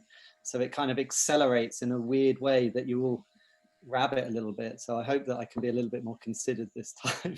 Well, the sun is beginning to set. We can slowly drop the pace now and get into the issues a little more deeply. And I suppose my first question, Bruce, is one which I didn't really have the chance to ask before, but it's, how are you? How have you been for this last 4 months? How are you finding life in beautiful North Wales? Yeah, thanks, Mike. I'm actually really well, thanks. I'm really well. And you know, I touched upon the pandemic earlier when we were chatting, and I'm fully aware that for many it's been an extraordinarily difficult time, and I don't wish to belittle the struggle that many have had, but I personally had a really extraordinary time, actually. I'm very lucky to live in an area that's remote and not very heavily populated, and we haven't had any incidents in this particular area. I'm in Ceredigion, which did incredibly well, as you know, as a province, as a county, and for us who are living here, we've got a community garden. We met relatively regularly, and we were involved in growing and sharing knowledge, and I had miles to roam and extraordinary weather, and it was actually a really amazing time, while at the same time fully like being addicted to the news and watching what's going on. It's like watching all of these different nation states having their own different reactions to it, and wondering what ours was. And although you're hearing all this centralized news and you're seeing all the stuff online, really wondering what's going on inside everyone's homes, you know. It's like, so for the great privilege that I had of having space and time, there was so many people who had none of those things, who were cramped in tiny flats and perhaps in relationships that were proving difficult. And I still don't know how that's going to be for us as a nation. You know, I still think we're coming out of that. We're only just sort of trying to understand what's actually gone on for us. And for many people, I think it's been a time of reflection and some healing and something really beautiful. But I wonder for how many other people it's been a really, really difficult time, especially with the loss of work and dreams and things that have been planned and all of that stuff. It's going to play itself out, you know, in the coming months and years. And it's a hard one, isn't it? Because in many ways, I've been asking for so long for us all to change the narrative, to change the dreams. It's like, you know, we've got to stop, you know, the big ask that Vic was talking about, this huge shift that's needed, in many ways is each of us actually thinking about the dreams and ambitions and aspirations that we have and asking if they're in alignment with this new future that we need to live. And that's a lot easier when you choose to do it yourself. When it's forced upon you by something like this that's happened, then that's an incredibly powerful and painful shift. And that's why in some ways, I also feel lucky because I had the privilege of an insight that enabled me to start changing my lifestyle so that I would be ready for this sort of thing, because I've seen it coming. And yet for many others who perhaps haven't had the same privilege, they're coming up against a much more difficult time because they're having these changes made for them. And that must be hard. I think our habits, our rituals, our social constructs, you know, exist for a reason. They've evolved to help us cope and survive. And when all of a sudden the ground shifts beneath our feet and they're no longer conducive to those things, they're not easy boxes to smash our way out of. It strikes me when you speak, Bruce, that you're a highly empathetic person. Your reaction to your situation seems to naturally take you to looking at it through the eyes of others who may not have your position of privilege or even your perspective. Is that a function you think of the such extremes and such diversity you've been able to experience through your life? And have you always felt such empathy, or is that something which has come to you through your lived experience? Mike, that's such a lovely word. Well, you've seen my film. I know you've seen that. We've sat together and watched it. And you know that empathy is one of the words that's quite key to the film, especially in the work of Ian McGilchrist, who's a scientist that features in the film. And empathy, of course, is in some ways an art of feeling more deeply. It's feeling the feelings of others, whether it's other humans or nature or whatever it is. It's like trying to see the world through another's eyes, so much so that you are able to feel another's pain or feel another's pleasure. And I think that empathy, one of the things I say in the film is the one thing that we need to cultivate in order to get through. because if we're all empathizing with each other, then we naturally tend towards more harmony. You know, if your pain is also my pain, then clearly I don't want you to be in pain. And if nature's pain is my pain, then I don't want the trees to be cut down. I want it to be harmonious so that our lives can be harmonious. So for me, empathy is at the heart of all of this. But to answer your question, no, it's definitely not something I've always had. It's something that's been actually a painful journey to cultivate. I think it is like an art, a craft, a form of training to get there. And the reason I say that is because it is in a way all about feeling. It is all about feeling more deeply. And of course, when we choose to open that trap door and start looking at ourselves so that we can feel more deeply, we don't know what's going to come up, you know. And this is one of the things that I learned when I was very lucky to do the plant medicines like the ayahuasca and the iboga on my journeys, is that that's exactly what those sorts of medicines are all about. They're about lifting that door on the subconscious and allowing all that stuff out. And I think one of the main reasons why we're sort of running so rapidly in our world is because we're terrified of being still and being with our feelings. And I think one of the reasons we're so scared of our feelings and running away from them is because, you know, psychologically, I think as a society, many of us are carrying deep traumas. And if I look at, and I say that, and I'm really trying to, you know, that's not casting aspersions. It's like I look at my own life and I say that because of what I've been through and what I've seen. And I compare it to certain indigenous groups who just don't seem to have the same types of trait as we do. They don't seem to have the same addictive qualities or addictive tendencies. They don't seem to have the same mental health issues. They don't seem to have the same problems in those ways. And I wonder why that is. And then when you start looking at the way that the children are brought up in community, where there's shared parenting, there's shared paternity and maternity, and all of the things that we perhaps miss out on or have too much of in our childhood because of the way that we've segmented into these, or fragmented into our sort of the way that we live in society, that we have relatively stressful parenting and relatively stressful upbringings as a result of the type of societies that we've created. And I think that anyone who's been to a shrink and lay on a couch is like half the work is what happened to us when we were kids. And that's why, you know, what I saw when I started drinking the medicines and going on the sort of plant medicine rituals or even learning meditation and these sorts of things, it's a lot of the reason that I'm uncomfortable with myself and don't want to sit still is because of what's going on inside at a deep level.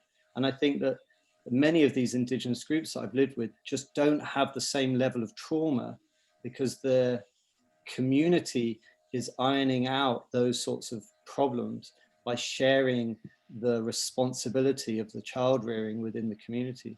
And you know, this is a big thing to take on board, and I have to be careful because I don't talk about this very often, and it may sound like I'm dissing us or dissing parents, or I'm not. I'm just offering insights into something from my experience, and I know that people are doing the best they can, and I know that life is tough, and that you know, this is just our society and how it's come about, and no one's to blame necessarily for it. But perhaps there is time to reflect on it, which is a little bit about what we were chatting about earlier. It's not to say that we are the problem or we caused this. It's not to blame ourselves or self-flagellate or feel, you know, this overwhelming dread. It's just to go, okay, so we didn't create this necessarily, but perhaps we're waking up to it. And all of these, it's an extraordinary time in history where not only are we waking up to the sort of the results of our actions over the generations, because we've become so globalized that there's no escaping the detritus of us all. But also, even though the sort of globalization project has been really detrimental in many ways, it's also obviously has the possibility of holding within it our salvation too. You know, we are all able now for the first time to communicate with each other. We are all able now for the first time to actually listen to the wisdom of the people of the deep Amazon, or the wisdom of the people in India, or wherever it is, and take the medicines of the shamans that we don't have anymore because we burnt them on the stake. And so within this sort of like, within this realm, we have the solutions and the problems all mixed up. And so for me, it's just an opportunity to reflect on all of that and humbly ask the question, am I doing it? You know, is there a better way? Is there a better way? And a big part of that is learning how to feel, going on that inner journey to learn how to feel more deeply so that we can all empathize once again. So as ever, Mike, a long answer, but no, I didn't grow up with this. That's come about as a result of taking ayahuasca and seeing myself and vomiting up all sorts of problems. And that's where it came from. I think we should definitely return to the question of ayahuasca and meditation and seeing ourselves in the moment. But one thing you've really just made me think of there is that, I suppose, superficially and naively, one could look at the work you've done through Tribe, through Taway, through other work in the media, and categorize those programs as you going to visit people who are very different from you. Having listened to your talks, looked in your books, watched your programs, watched your film, the overwhelming sense I seem to end with is how similar we all are. And I think perhaps that's a reason where, again, if not optimism, certainly hope can come from, is yes, these people may have radically different structures to us, but you, someone who's grown up in another planet to them, can have a human connection and a strong relationship in a relatively short time because of the huge similarities that underpin all of these things as well. Yes, mate. It's you know, what an extraordinary privileged existence I've had to not only see the problems firsthand, but also at the same time have the opportunity to touch on the solutions. And I know that when I made Tawai, for example, and you heard me talk a little bit earlier about egalitarianism, and sometimes I get into a little bit of a rant about some of these things, and then I noticed that no one picks up on it because it's so far away. It's like another paradigm that I'm describing. It feels so distant to anything that we're connecting with or aware of in our society that it feels like I'm literally talking about another paradigm. And that's what drew me to the realization that this thing is so powerful inside of me because I was the one that had the privilege of touching it. I was the one that had that seed placed into my heart because I was lucky enough and privileged enough to go to that place and meet those people and know that it's true and know that it's real. And so that's why I'm on this new phase of my life journey now. It's like, I've realized that I can talk about this as much as I want, but it just remains in the realm of concept, remains in the realm of discussion and chat. And actually the only thing I can do with that seed that's been placed in my heart is take it and put it into the soil of this wonderful place that I now live and see if that can flourish in its own right, and let that be the way that others can then connect with it in a similar way to that which I did, which is understanding it through touching it and just bringing that wisdom here. And that's hard, you know, it is hard because it could be seen as a challenge to that which is, you know, you know, and being seen as an English person coming to Wales and doing that here as well is like, it has its own level of complication. And it's like all of these things, if they're not done correctly, can be seen as, you know, whether it's a form of colonialism or a form of romantic nonsense or whatever it is, it's got to be done so sensitively and with an invitation that this isn't saying that anyone else is bad or wrong per se. It's like, just, are we or are we not facing a time now where we all have to look in our hearts and wonder if we can make some changes for the better, all of us. And that's going to be a really difficult journey. You know, it's going to be a really difficult journey, and it's going to have to be done so sensitively and lovingly, and I don't know how it's going to turn out, you know, but I don't feel I have any choice in a way. And that is thanks to the privilege of having met those people. I know one of the things you said in the past is that we have to fall back in love with nature. And I'm curious to know if you think that is something we can choose to do, or if it's something which has to, you know, strike us like the arrow of Eros. Is falling in love a conscious choice? And if so, how do we get there? Well, I think it can be a conscious choice. I mean, I think it can be a conscious choice even in like romantic realms, but with so much other choice available to us, we find it very difficult to settle on falling in love with one thing, because we place our passions and our dreams and our desires on something else.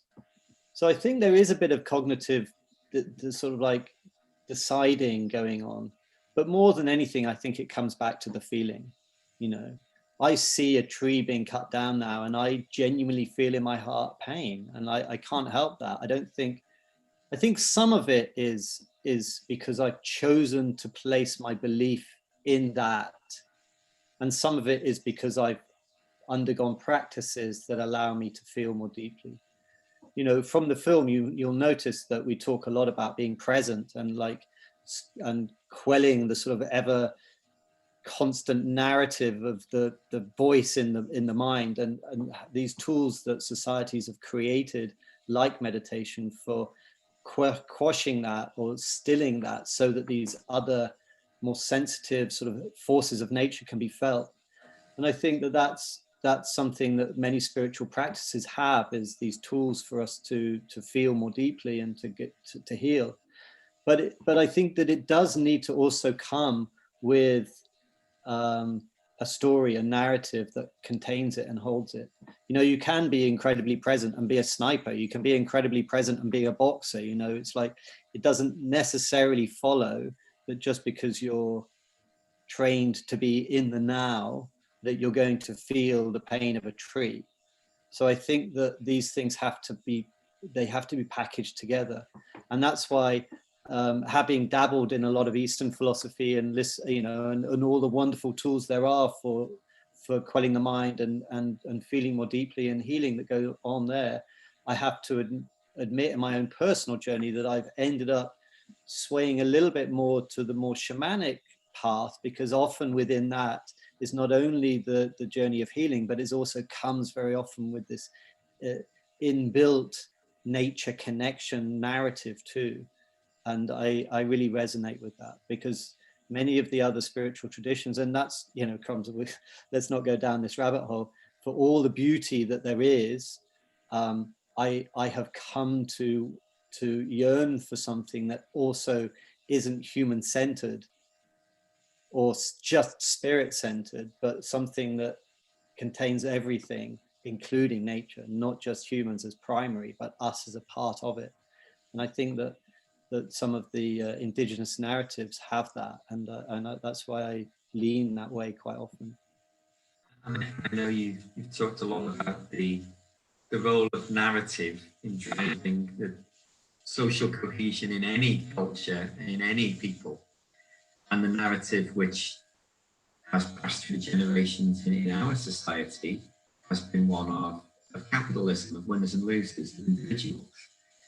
And that was a narrative which was sustainable with a given population, with given resources, in a given moment of time for a given amount of people.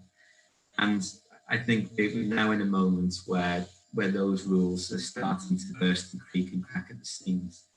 And do you think it would be fair to say that earlier in our panel, we were exploring all the extent to which radical change is needed? Do you think that these radical internal, these philosophical radical changes are the precursor to those sort of structural radical changes that might follow? I think so, Mike. I think so. I think that often it's the awareness that comes first, and sometimes long before the action.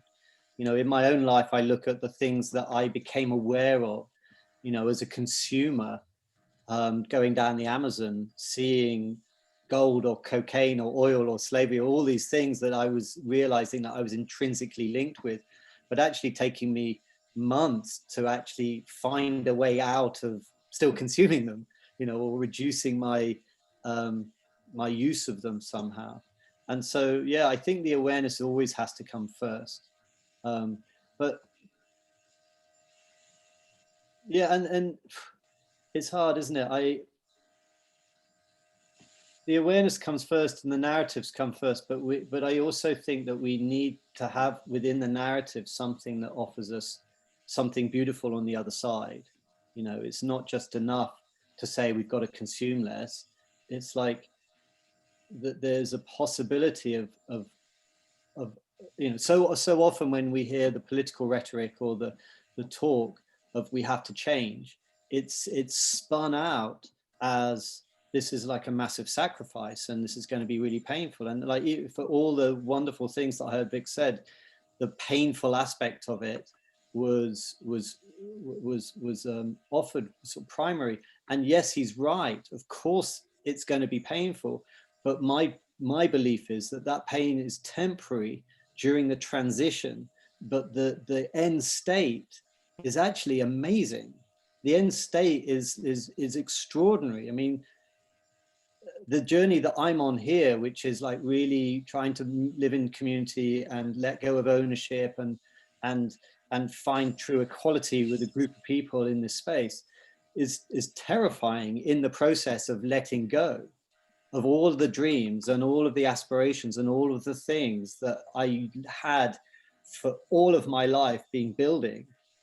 But the only reason that I'm willing to let them go is because I have a deeper belief that actually on the other side of that, I will find something better. And I think that I really want to bring that element into the narrative more. It's like, yes, it's going to be painful, but the end result is just going to be amazing.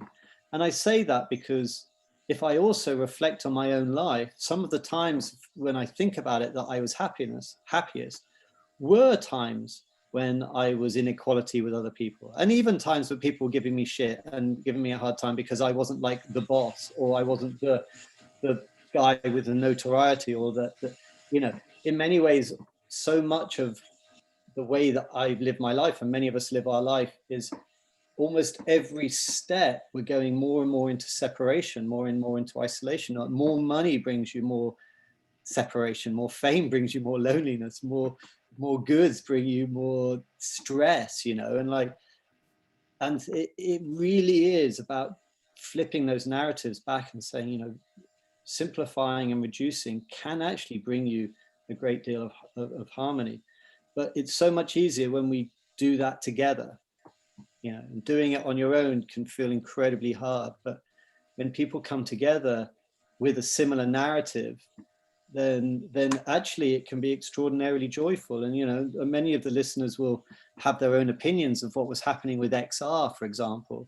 But I was down there in the streets of London, and like, you know, people like housewives and elderly people and all sorts of the most unlikely characters who had woken up to this being an impending problem, were literally sleeping in soggy tents on the streets of London.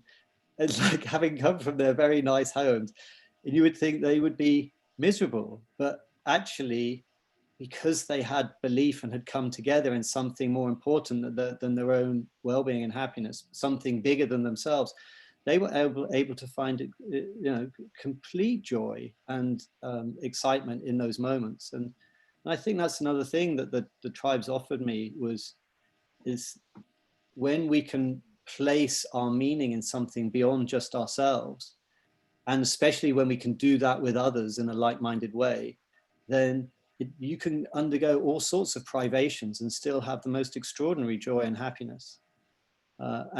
And especially when you believe that the end result of this journey is really beautiful, then, you know, there's real hope there. But we are, in a sense, living at a time of a war of memes, a war of narratives. You know, there's been, you know, a few decades ago, it was just communism and capitalism. But now we've got, like, with the internet, like, we're contesting against aliens and and like unlimited conspiracy theories and all of these grabs at your attention for the best narrative forwards.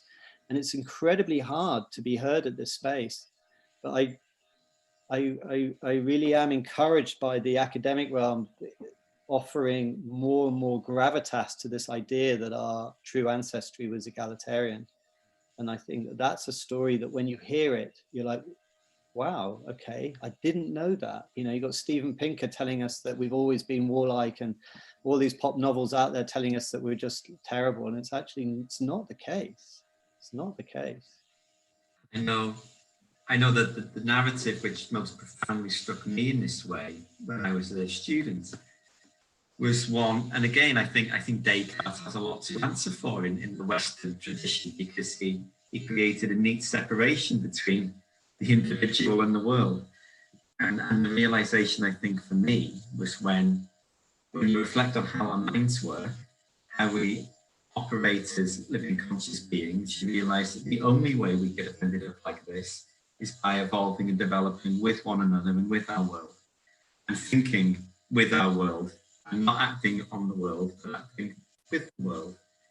And our creativity and our memory and our social interaction is all the distribution of our consciousness and the sharing of consciousness and the collective intellectual endeavor to survive and to grow. And that narrative was one which knocked my Cartesian, anthropocentric narrative out of the window and made me completely reconsider everything. And I hadn't been able to shake it off. So that gives me hope that narratives can come in and knock old stories out of the park, especially, as you say. That was not only a compelling story for me, but it was one which, whenever I looked at what my lived experience and the academic evidence and the archaeological record was saying, it endorsed that narrative. It reinforced it. It supported that story. And I think in the same way, you're quite right. The egalitarian nature of the pre-agricultural existence of mankind is not just a fairy story. It's a reality, and it's a reality which once we come to accept, there's an opportunity to really then think about what it means to be a human. And we haven't been living in this way for all that long in the big scheme of things. Yeah, it's so true. It's it's like, I think that narratives can have a really dramatic shift when their time is right, you know. And you look at some of the huge sweep of religions across the world in their time. Very often what you notice when you sort of have a more analytical look at what was going on there is you see that actually, for all of the beauty of the way that they were offered and the beauty of the teachings and whatever it is was going on, very often you will also notice that there was a way out for a repressed or oppressed populace into something that offered them something else. And so whether it's Buddhism offering a way out of the caste system, or Christianity offering a way out of the Jew-Gentile duality and the power struggles there, you know, it's no surprise that you see swathes of people going towards it, because it actually gave them something in the real world that was tangible and better.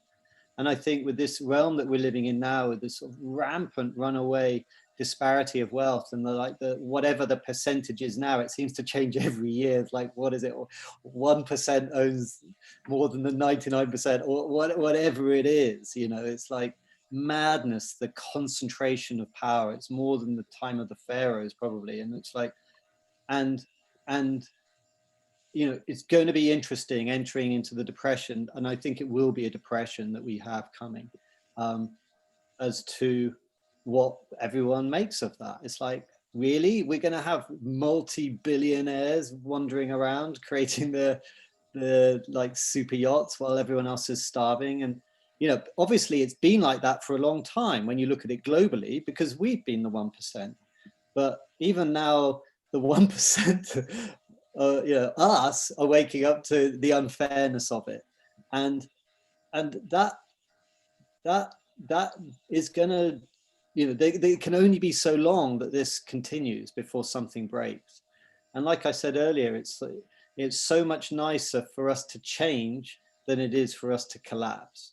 And, you know, many people, you know, wise systems analysts think that the only real way that's going to change is if it absolutely collapses. But I really hope that's not the case, you know, I really hope it's not the case, because it's going to be really ugly.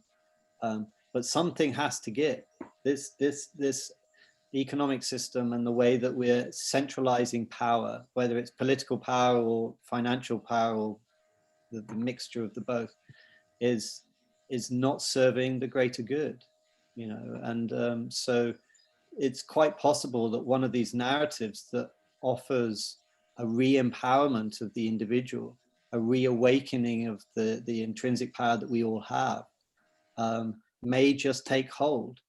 But it's going to need to be held and led, if you will, or offered in a really curious way to know how that's going to resonate. Because mostly we've been living in this paradigm of competition and aggression and ultimately, I think, patriarchy for so long that we can't even see out of it, you know. And so to really understand what is truly possible outside of that is going to be curious how that message is really shared. And so let's hope that we can, you know, before the whole thing falls about our knees. I'm going to go to, there's been, as we've been talking, there's been some really interesting comments coming through. So I'm going to go through a few of them now. I'm going to go first to Mia. Hello, Mia. Mia and I have had some cracking conversations about planets and stars and space lately. And Mia's asked, where do tribes go to get their water from? As ever with questions from younger people, simple questions often have profound. Thank you, Mia. Wow. Well, you know, there are so many tribes around the world that there's a sort of a different answer to each. You know, there's some groups who live right next to the rivers and they can collect their water really easily. And there's other groups of people that I've lived with who live deep in the desert, and sometimes it takes them literally like an hour to walk with a bucket on their head just to collect the water. And they might have to do that 2 or 3 times a day. You know, as you know, water is central to life. And so every community around the world has to have access to it. And some really struggle. And when I say struggle, really find it difficult, because it's not just turning on a tap, they have to go and find it. And others, it's not such a problem because there's water all around. The one thing that's interesting, though, is that it's not just the access to water that's becoming an issue now. It's also how clean the water is. And so this is something that even us with our taps are having to think about now. It's like water, as you've identified, Mia, is life. And it's really important that we all have access not only to water, but to clean water. And it's funny that we even have to have this conversation, because there's so many people who struggle with that. So thank you for asking. Thank you, Mia. And Sam's asked if we can point to the direction of authors and papers exploring our egalitarian history. I recommend in the first instance going to Bruce's Front Tower and to the Tower website, which has a page on egalitarianism. Yeah, thank you. Was that about academic papers? I didn't hear you fully. Was that the question? Authors and papers, which okay, yeah. Thank you. History. Yeah, so my website from the film is called Tawai, TAWAI.earth. What I'll do is I'll scribble it in the chat somewhere. And so in the film you can see the film, but also especially you meet 2 wonderful characters in the film. One is called Jerome Lewis and his wife Ingrid Lewis, and they are anthropologists. Jerome is a professor of anthropology at UCL London, and his speciality is in egalitarian tribes, and he's written many papers. And so he and an Ingrid feature in the film, but there's also extras on the website.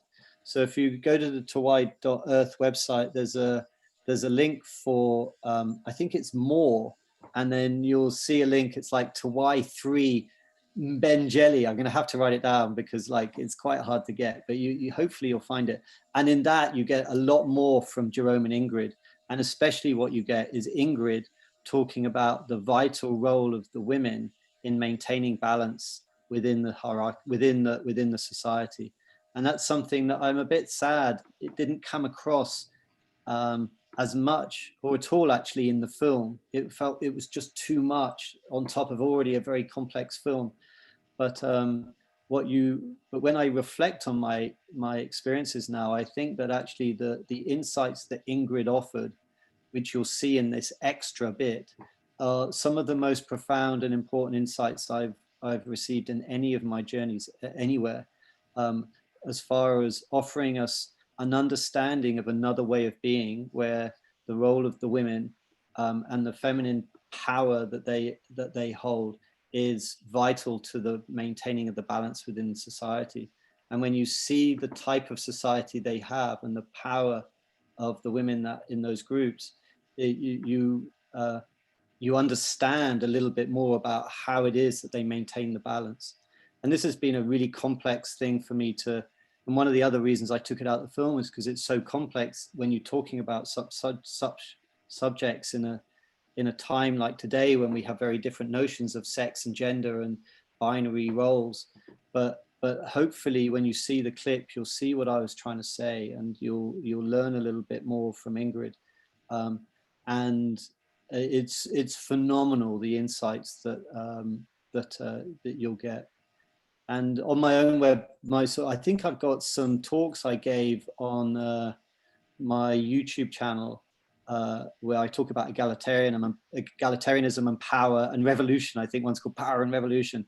And in it, you see what I've sort of picked out as the role of the women in maybe the only real revolution in human history that has brought about true equality thereafter, and how fascinating and fundamental it is to understand what was going on there as far as our own attempt at revolution going forwards, rather than replacing like with like as so many revolutions do.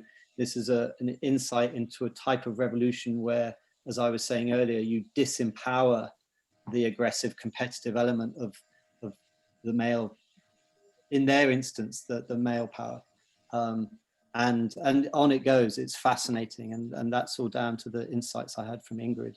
And it's where I get a lot of my own inspiration for what I'm doing is all of that. And I should note for everyone, you'll have seen in your confirmation emails for tonight's events that Bruce has very kindly shared the links so that directly to the film that we'll all be able to watch. For those of you who haven't, it's a very moving experience, and so I strongly recommend that. Many of the things we talked about tonight are explored far more deeply in the film itself.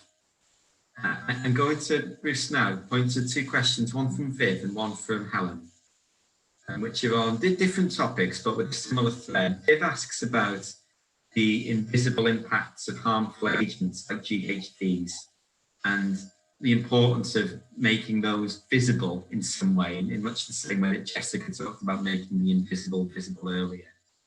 And Helen comments on a new film called Planet of the Humans and the story in that film around the negative sides of biomass and how biomass can be marketed as a green fuel, even though it involves burning trees and destroying forests.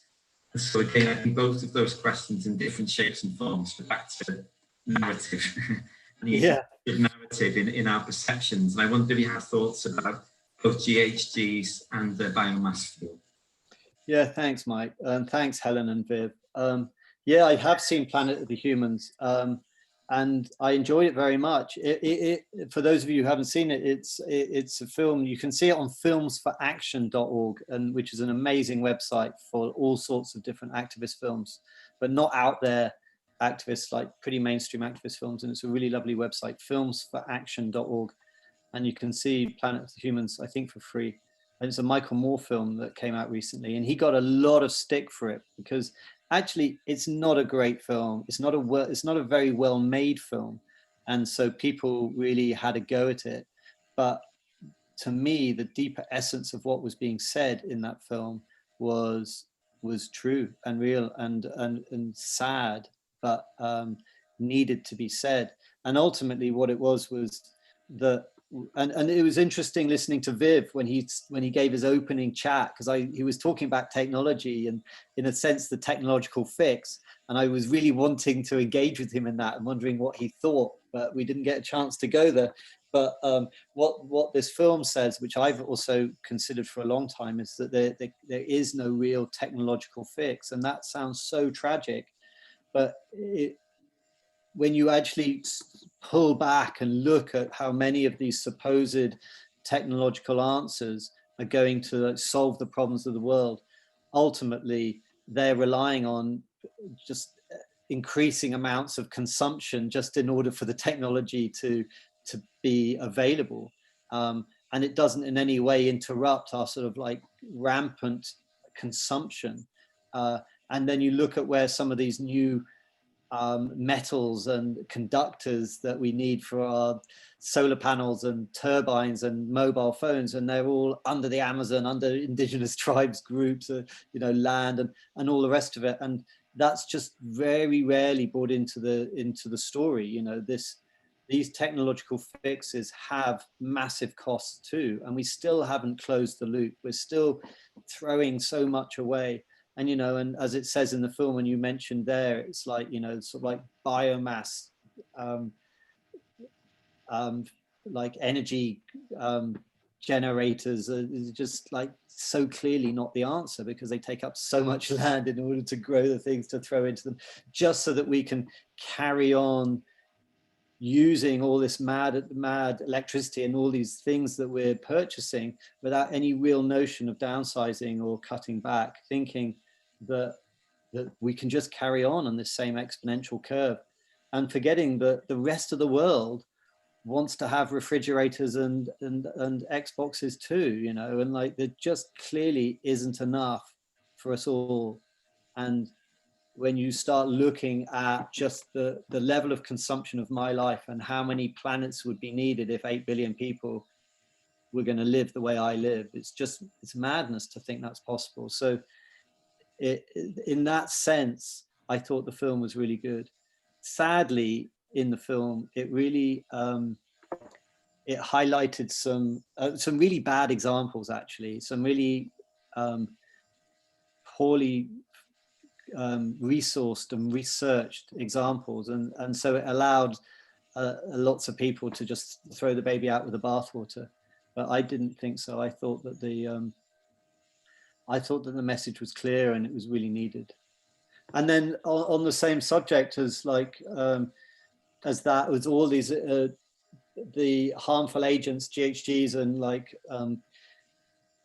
sort of like the chemicals we're spraying the crops with, and the fertilizers and the glyphosates and the pesticides and herbicides and all these things that we're swimming in at the moment. I also, sadly, God, I feel like I'm only just spinning negative things about our society, but I also really feel that they are also a massive problem, sadly. I think that, there's so much talk, and it's so hard to discern like how many crop cycles we have left and what the soil is like, and how many harvests we have left. And there's so many competing narratives, once again, on how best we should feed the world, whether we need mass agriculture or actually whether we're better off going to homesteading and small localized ways of looking after each other. People will argue with a great deal of gusto on both sides of those debates, and I've noticed over time that engaging in those debates with people who just rattle out statistics, I find it can be incredibly frustrating, because you're not going to win with someone who's just believes in a certain way of doing things.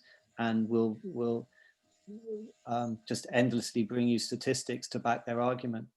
But sadly, in my own humble understanding of what's going on, is I feel that almost every time when I analyze either the harmful agents or the root of the thing that I'm consuming, and I read the label and I see where it's come from, it's just another example of something that's causing a problem. You know, just the other day, it's like just the different types of oil that we use for cooking, whether it's the coconut oil or the palm oil or the whatever. It's like each and every one of these things, when it becomes in part of this global, either the agri industry or the petrochemical industry or the big pharma, there's something really not very healthy at the heart of it.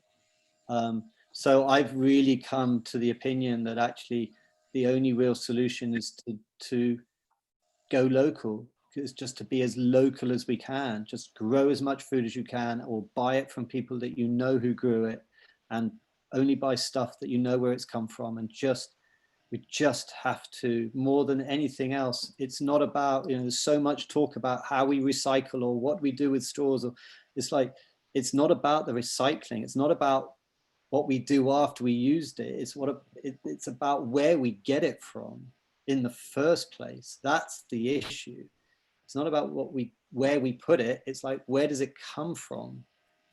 No one's talking about that enough. It's like nearly everything. You go into every garage in our country and you look on every shelf and you look at the chemicals in that, and the palm oil in every chocolate bar and every shampoo bar, and all of these agencies trying to tell us, oh, don't worry, because we've got this organization that's looking after that and making sure that it's not taking new rainforest. And then you scratch a bit deeper and you realize that that is as corrupt as the people, and on it goes. When I was in the Amazon, you look at half the wood that's coming out, it's all been stamped as if it's sustainable hardwood. Well, I don't even know if anyone could tell me what sustainable hardwood is. It just seems like a contradiction in terms, and that's just one thing. And you look at it like whether it's the gold coming out, oh, it's sustainable gold, but it's not. It's just like everything is causing a problem pretty much, and that's a big bitter pill to swallow. But we shouldn't let this thing just get us down and throw our hands in the air and go, well, this is nothing we can do. It's like, no, there's everything we can do. It's like I've had such an amazing time joining a community garden group and growing food. It's like, I've talked about it forever, but like this was the first year that I thought, okay, and like obviously the pandemic helped, but it's like, start doing, Bruce, and stop talking. And we put together with my neighbors a company, and we rented some space and we're growing food, and we've come together, and it's been amazing. And it's been tough at times too, and like it's easier, the amount of effort I put into like growing my courgette compared to just driving to the shop and buying one. And I know that there's privilege in this. I'm not pretending that everyone has as much time or capacity. I know that there's privilege in this, but just for me, it's like everything we touch, everything we consume, everything we do has a net result somewhere else, has an impact somewhere else. And like if we're just throwing our hands in the air and saying, what can I do? Then there is no hope. We have to come together and find other ways. And the coming together can be beautiful. It can be joyful. It can be productive, and be local and pay attention to what we're consuming. And then our individual actions will have an impact. Because as Helen said, I think, or was it Kate? She's like, those corporate entities, those power bodies, those like international corporations, they are only powerful and paying for politicians and the revolving door and like the subsidies and all the corruption that's going up there. They're only powerful because they're incredibly wealthy, and they're only incredibly wealthy in paying off politicians because we buy their stuff, and so finding local alternatives, or learning how to forage, or learning how to look at learn herbs for healing in your own back garden or whatever it is. There are ways that we can live without buying into these big corporations, or the fashion industry, or any one of these things that are causing us problems. And I do think that they are the ones who are causing the problems. And so we have to turn our backs on them. And we don't have to do that with hatred or vitriol. We can just do it by making different choices. And that's okay. That's okay. I think we have to do it. I think that's quite a profound sentiment in that, and in many ways ties together many of those things we've been talking about for a couple of hours, in the sense of, yes, the challenges are profound, yes, our freedoms may be limited and our efficacy may be limited, but we always have the power to choose. We have the power to choose how to conceive of our circumstances and how to make positive choices to conceive of them differently in the future. And that can be a stepping stone to all else that follows. And yes, it's harder to grow a courgette than to go to Tesco, but it feels so much better. Yes, it does. Great feeling of joy when I buy a courgette from Tesco, but I get a genuine feeling of excitement when I can pick strawberries out of my back garden and eat them after my dinner. So it's a trade-off. The rewards also come with that hardships. We've had a question, Bruce, a really interesting one from Vivian, and which I think ties really neatly to some of the things that you've talked about when you described your time with the Panan people and egalitarianism. Vivian's asked about political systems which involve elected decisional circles that are found in many tribal communities. And Vivian, you've used a wonderful phrase of, without falling into the anarchy of utopia. I can't work out if you're painting that as a positive or a negative anarchy.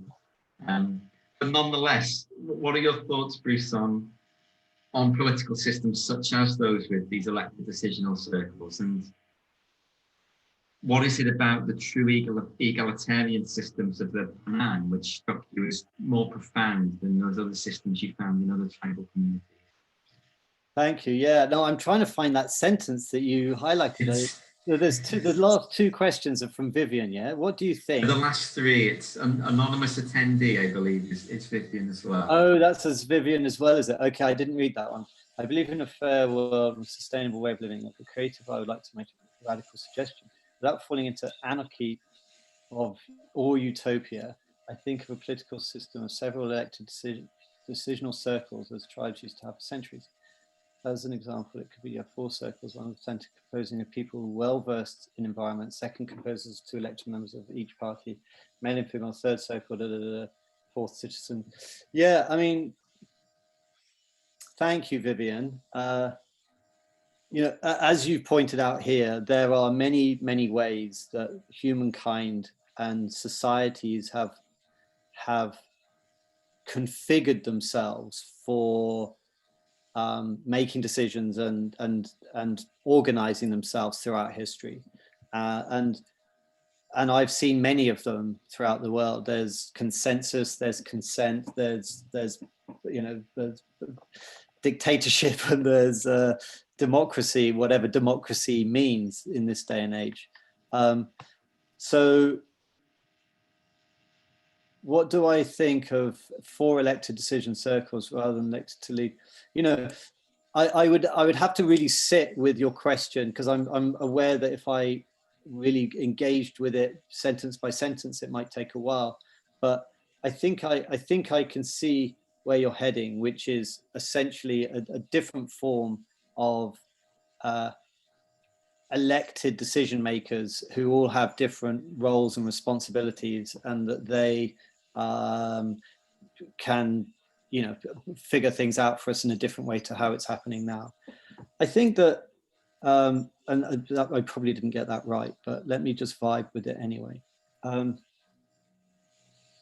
know, you've heard me talk of egalitarianism, and I'm incredibly struck by that. I think that any form of shift to that type of essentially anarchical, no leader type of society is too much for most people to engage with, and it feels like just improbable or impractical for nationwide or nation states to engage in that.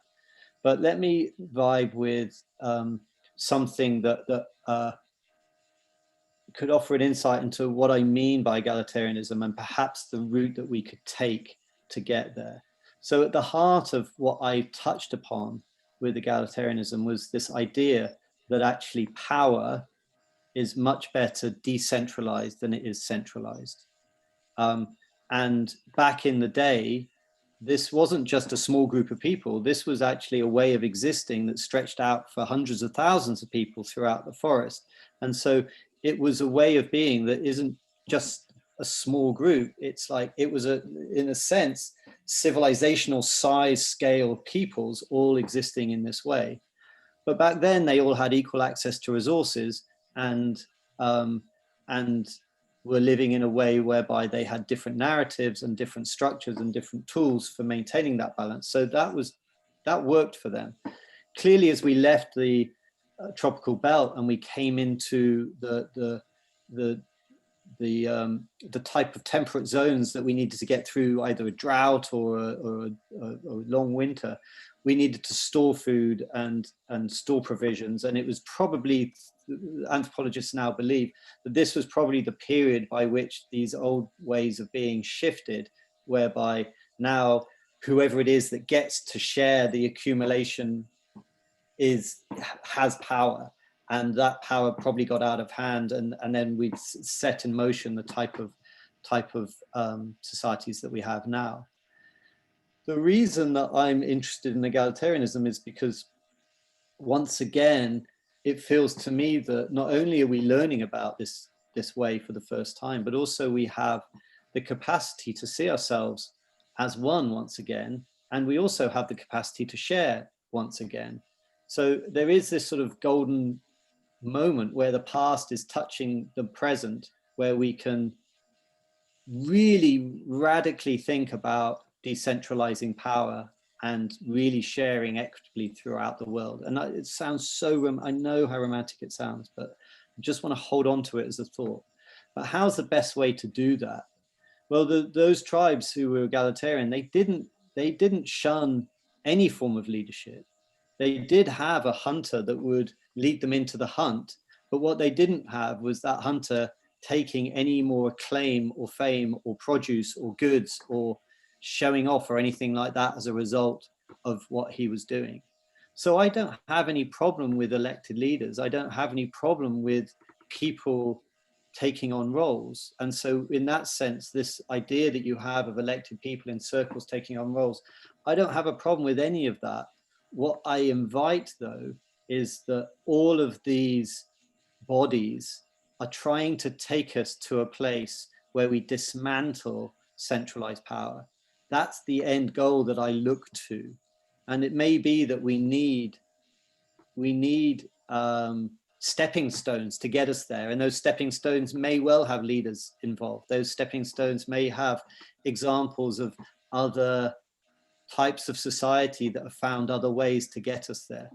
But I genuinely believe that as long as we stay in the realm where we have leaders with a capital L who are just leaders, and not leaders with a little L who are just taking us through a small phase to something else, whereby they dissolve that and really give back. And we don't have a political class that is like clinging on at all costs because they're addicted to needing to be in charge and therefore making terrible decisions for our long-term well-being because all they care about is their own need to be in charge. This type of system is just clearly not serving any of us.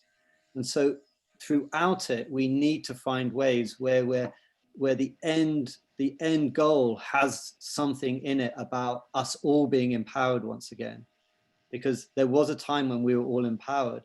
And at the moment, we're so diminished in that power that it's no surprise that when we're asked to make a decision, we make a terrible one because we're just not trained at it. You know, look at what just happened with recent polls and recent elections and Brexit and all the rest of it. We're just incapable of making good decisions because we're so disempowered.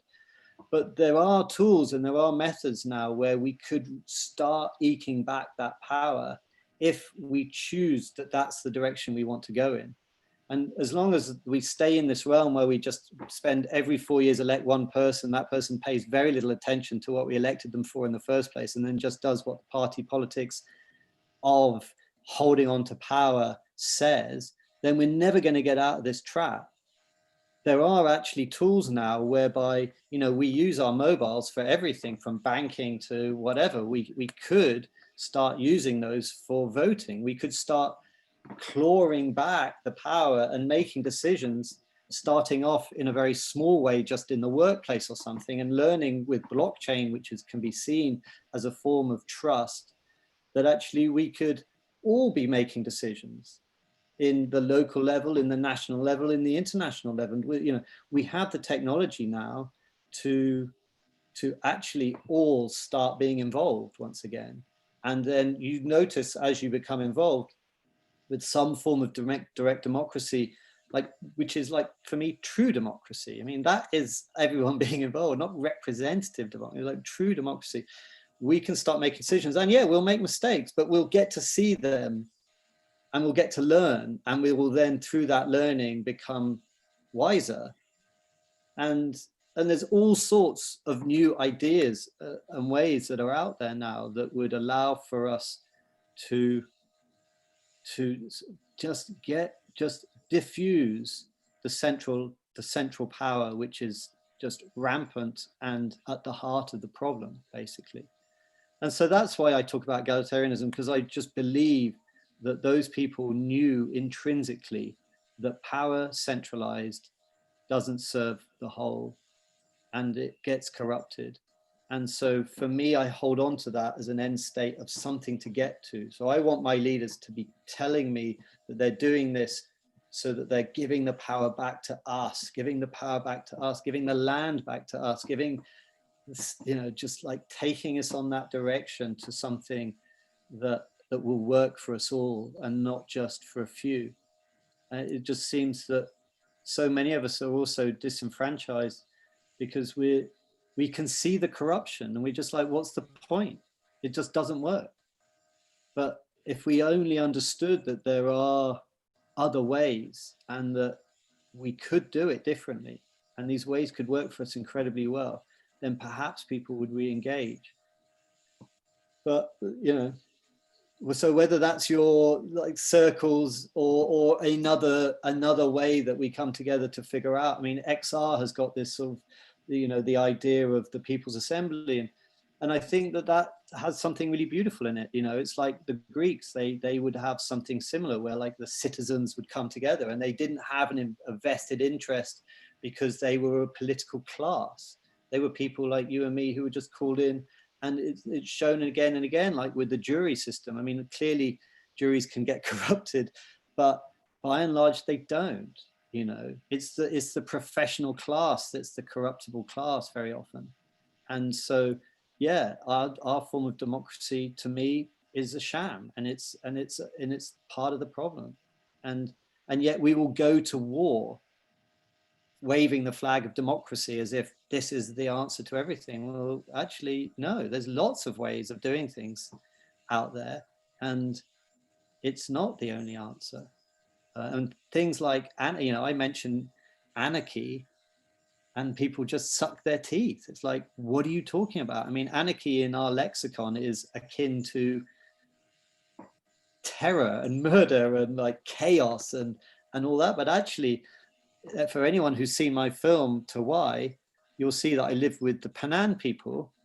Well, to all intents and purposes, the Panan are anarchists. Well, monarchy, one leader, anarchy without leader. So they have no leader. They are all equal. They are anarchists. They're also egalitarian, but they're ultimately anarchists. And yet, and I remember talking to Jerome Lewis, this anthropologist from UCL, and I remember him saying, you know, well, these are the most peaceful people on the planet.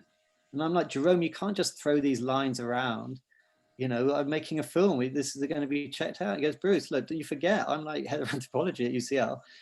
You know, by every means that we study these groups of people around the world, this type of society, this egalitarian, immediate return hunter-gatherer society, comes out on top time and again by a massive margin. And this isn't just a little tribe. This is like tens of thousands of people spread out through whole forest groups.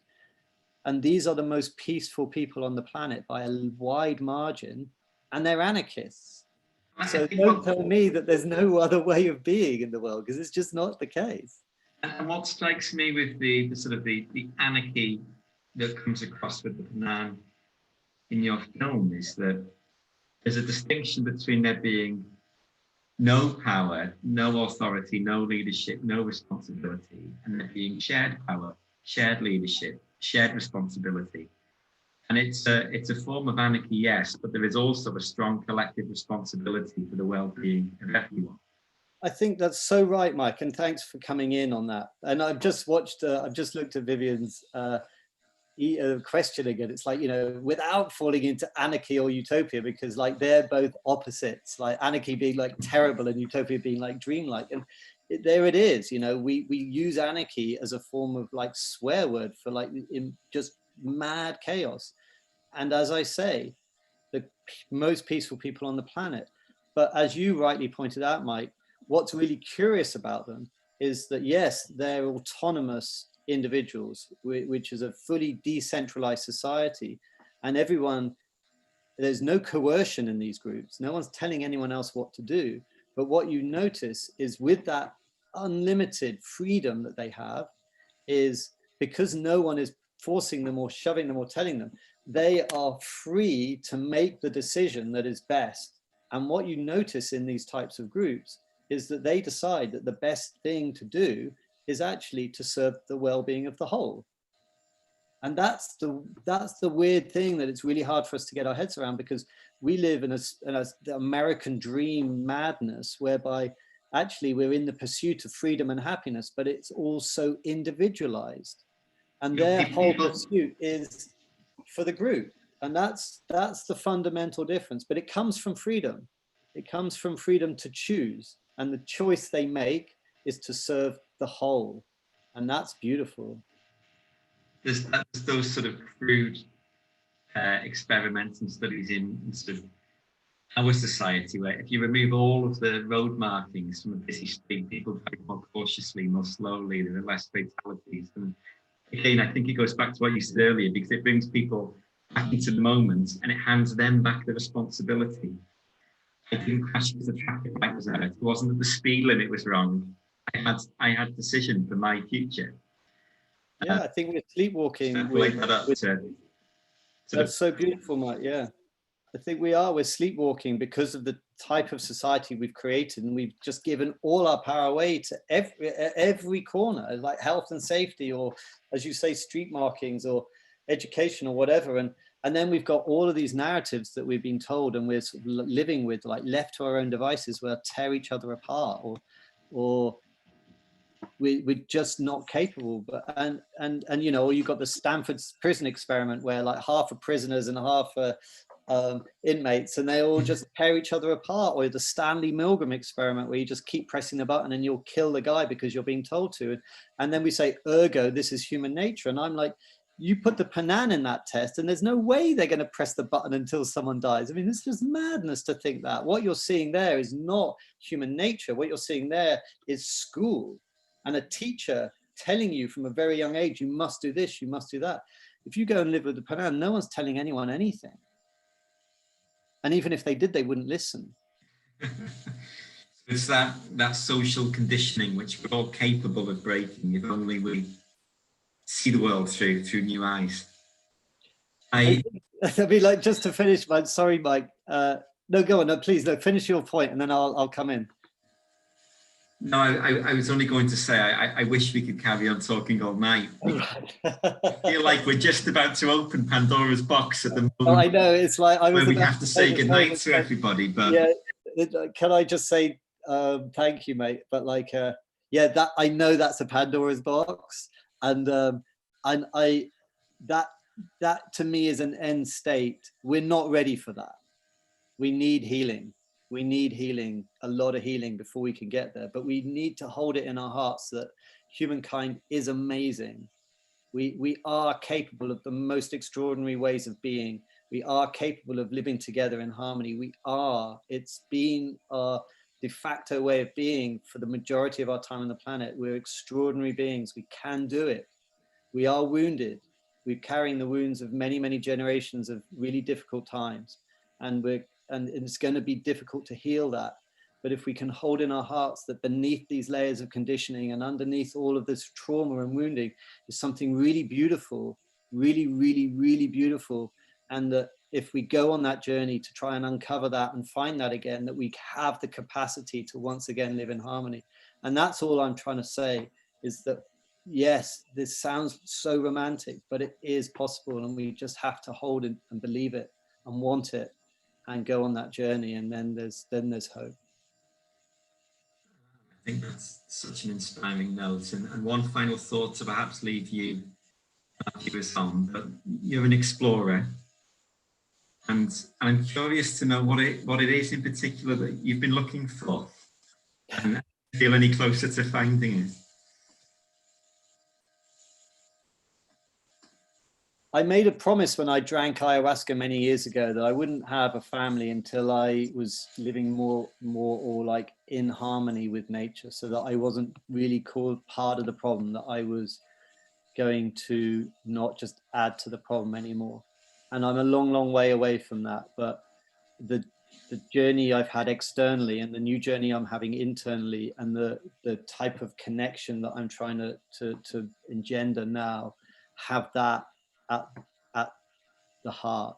It's like, that's what I'm looking for. I'm looking for trying to find ways that we can all live in harmony once again, and bring those seeds that I've found and place them here and show them that they can work. And that's the exploration. And you know, who knows if I'll really find it truly or be able to embody it. It's tough, but that's what I'm looking for. I think that's a good note to bring things to a close. Bruce, it's been inspirational and so insightful. Thank you for your openness and your generosity and your candor and your time. I know everyone will be immensely grateful for it. I know that I personally feel inspired now, and I'm going to make a promise to myself to be more in the moment as I live my life tomorrow and thereafter. Do all, please, who watching at home, follow the link that was sent in your email, watch Bruce's film, and follow Bruce on Twitter and Facebook and through his website to find other opportunities to continue this conversation. And do look for all the other many fantastic things which Paul and Neil and the whole Llangollen Fringe Festival team have got in store for you for the rest of this week as well. And I always love these events, and one thing which has really struck me in the last few months is that when we may be physically separated, you actually have a profound sense of how close we all actually are. And so it's been lovely to be able to spend this evening quite so intimately with you, with our wonderful panel, and with everyone at home as well. So thanks again, Bruce. It's been a pleasure. Thank you to everyone at home for your participation, and hope you sleep well with those thoughts you've left. Stay safe, stay happy. I hope we'll see you all again very soon. Yeah. Thank you so much, Mike. Really wonderfully held, mate. Thank you. Thanks, everyone at home. Blessings. Cheers, mate. Cheers. Thank you.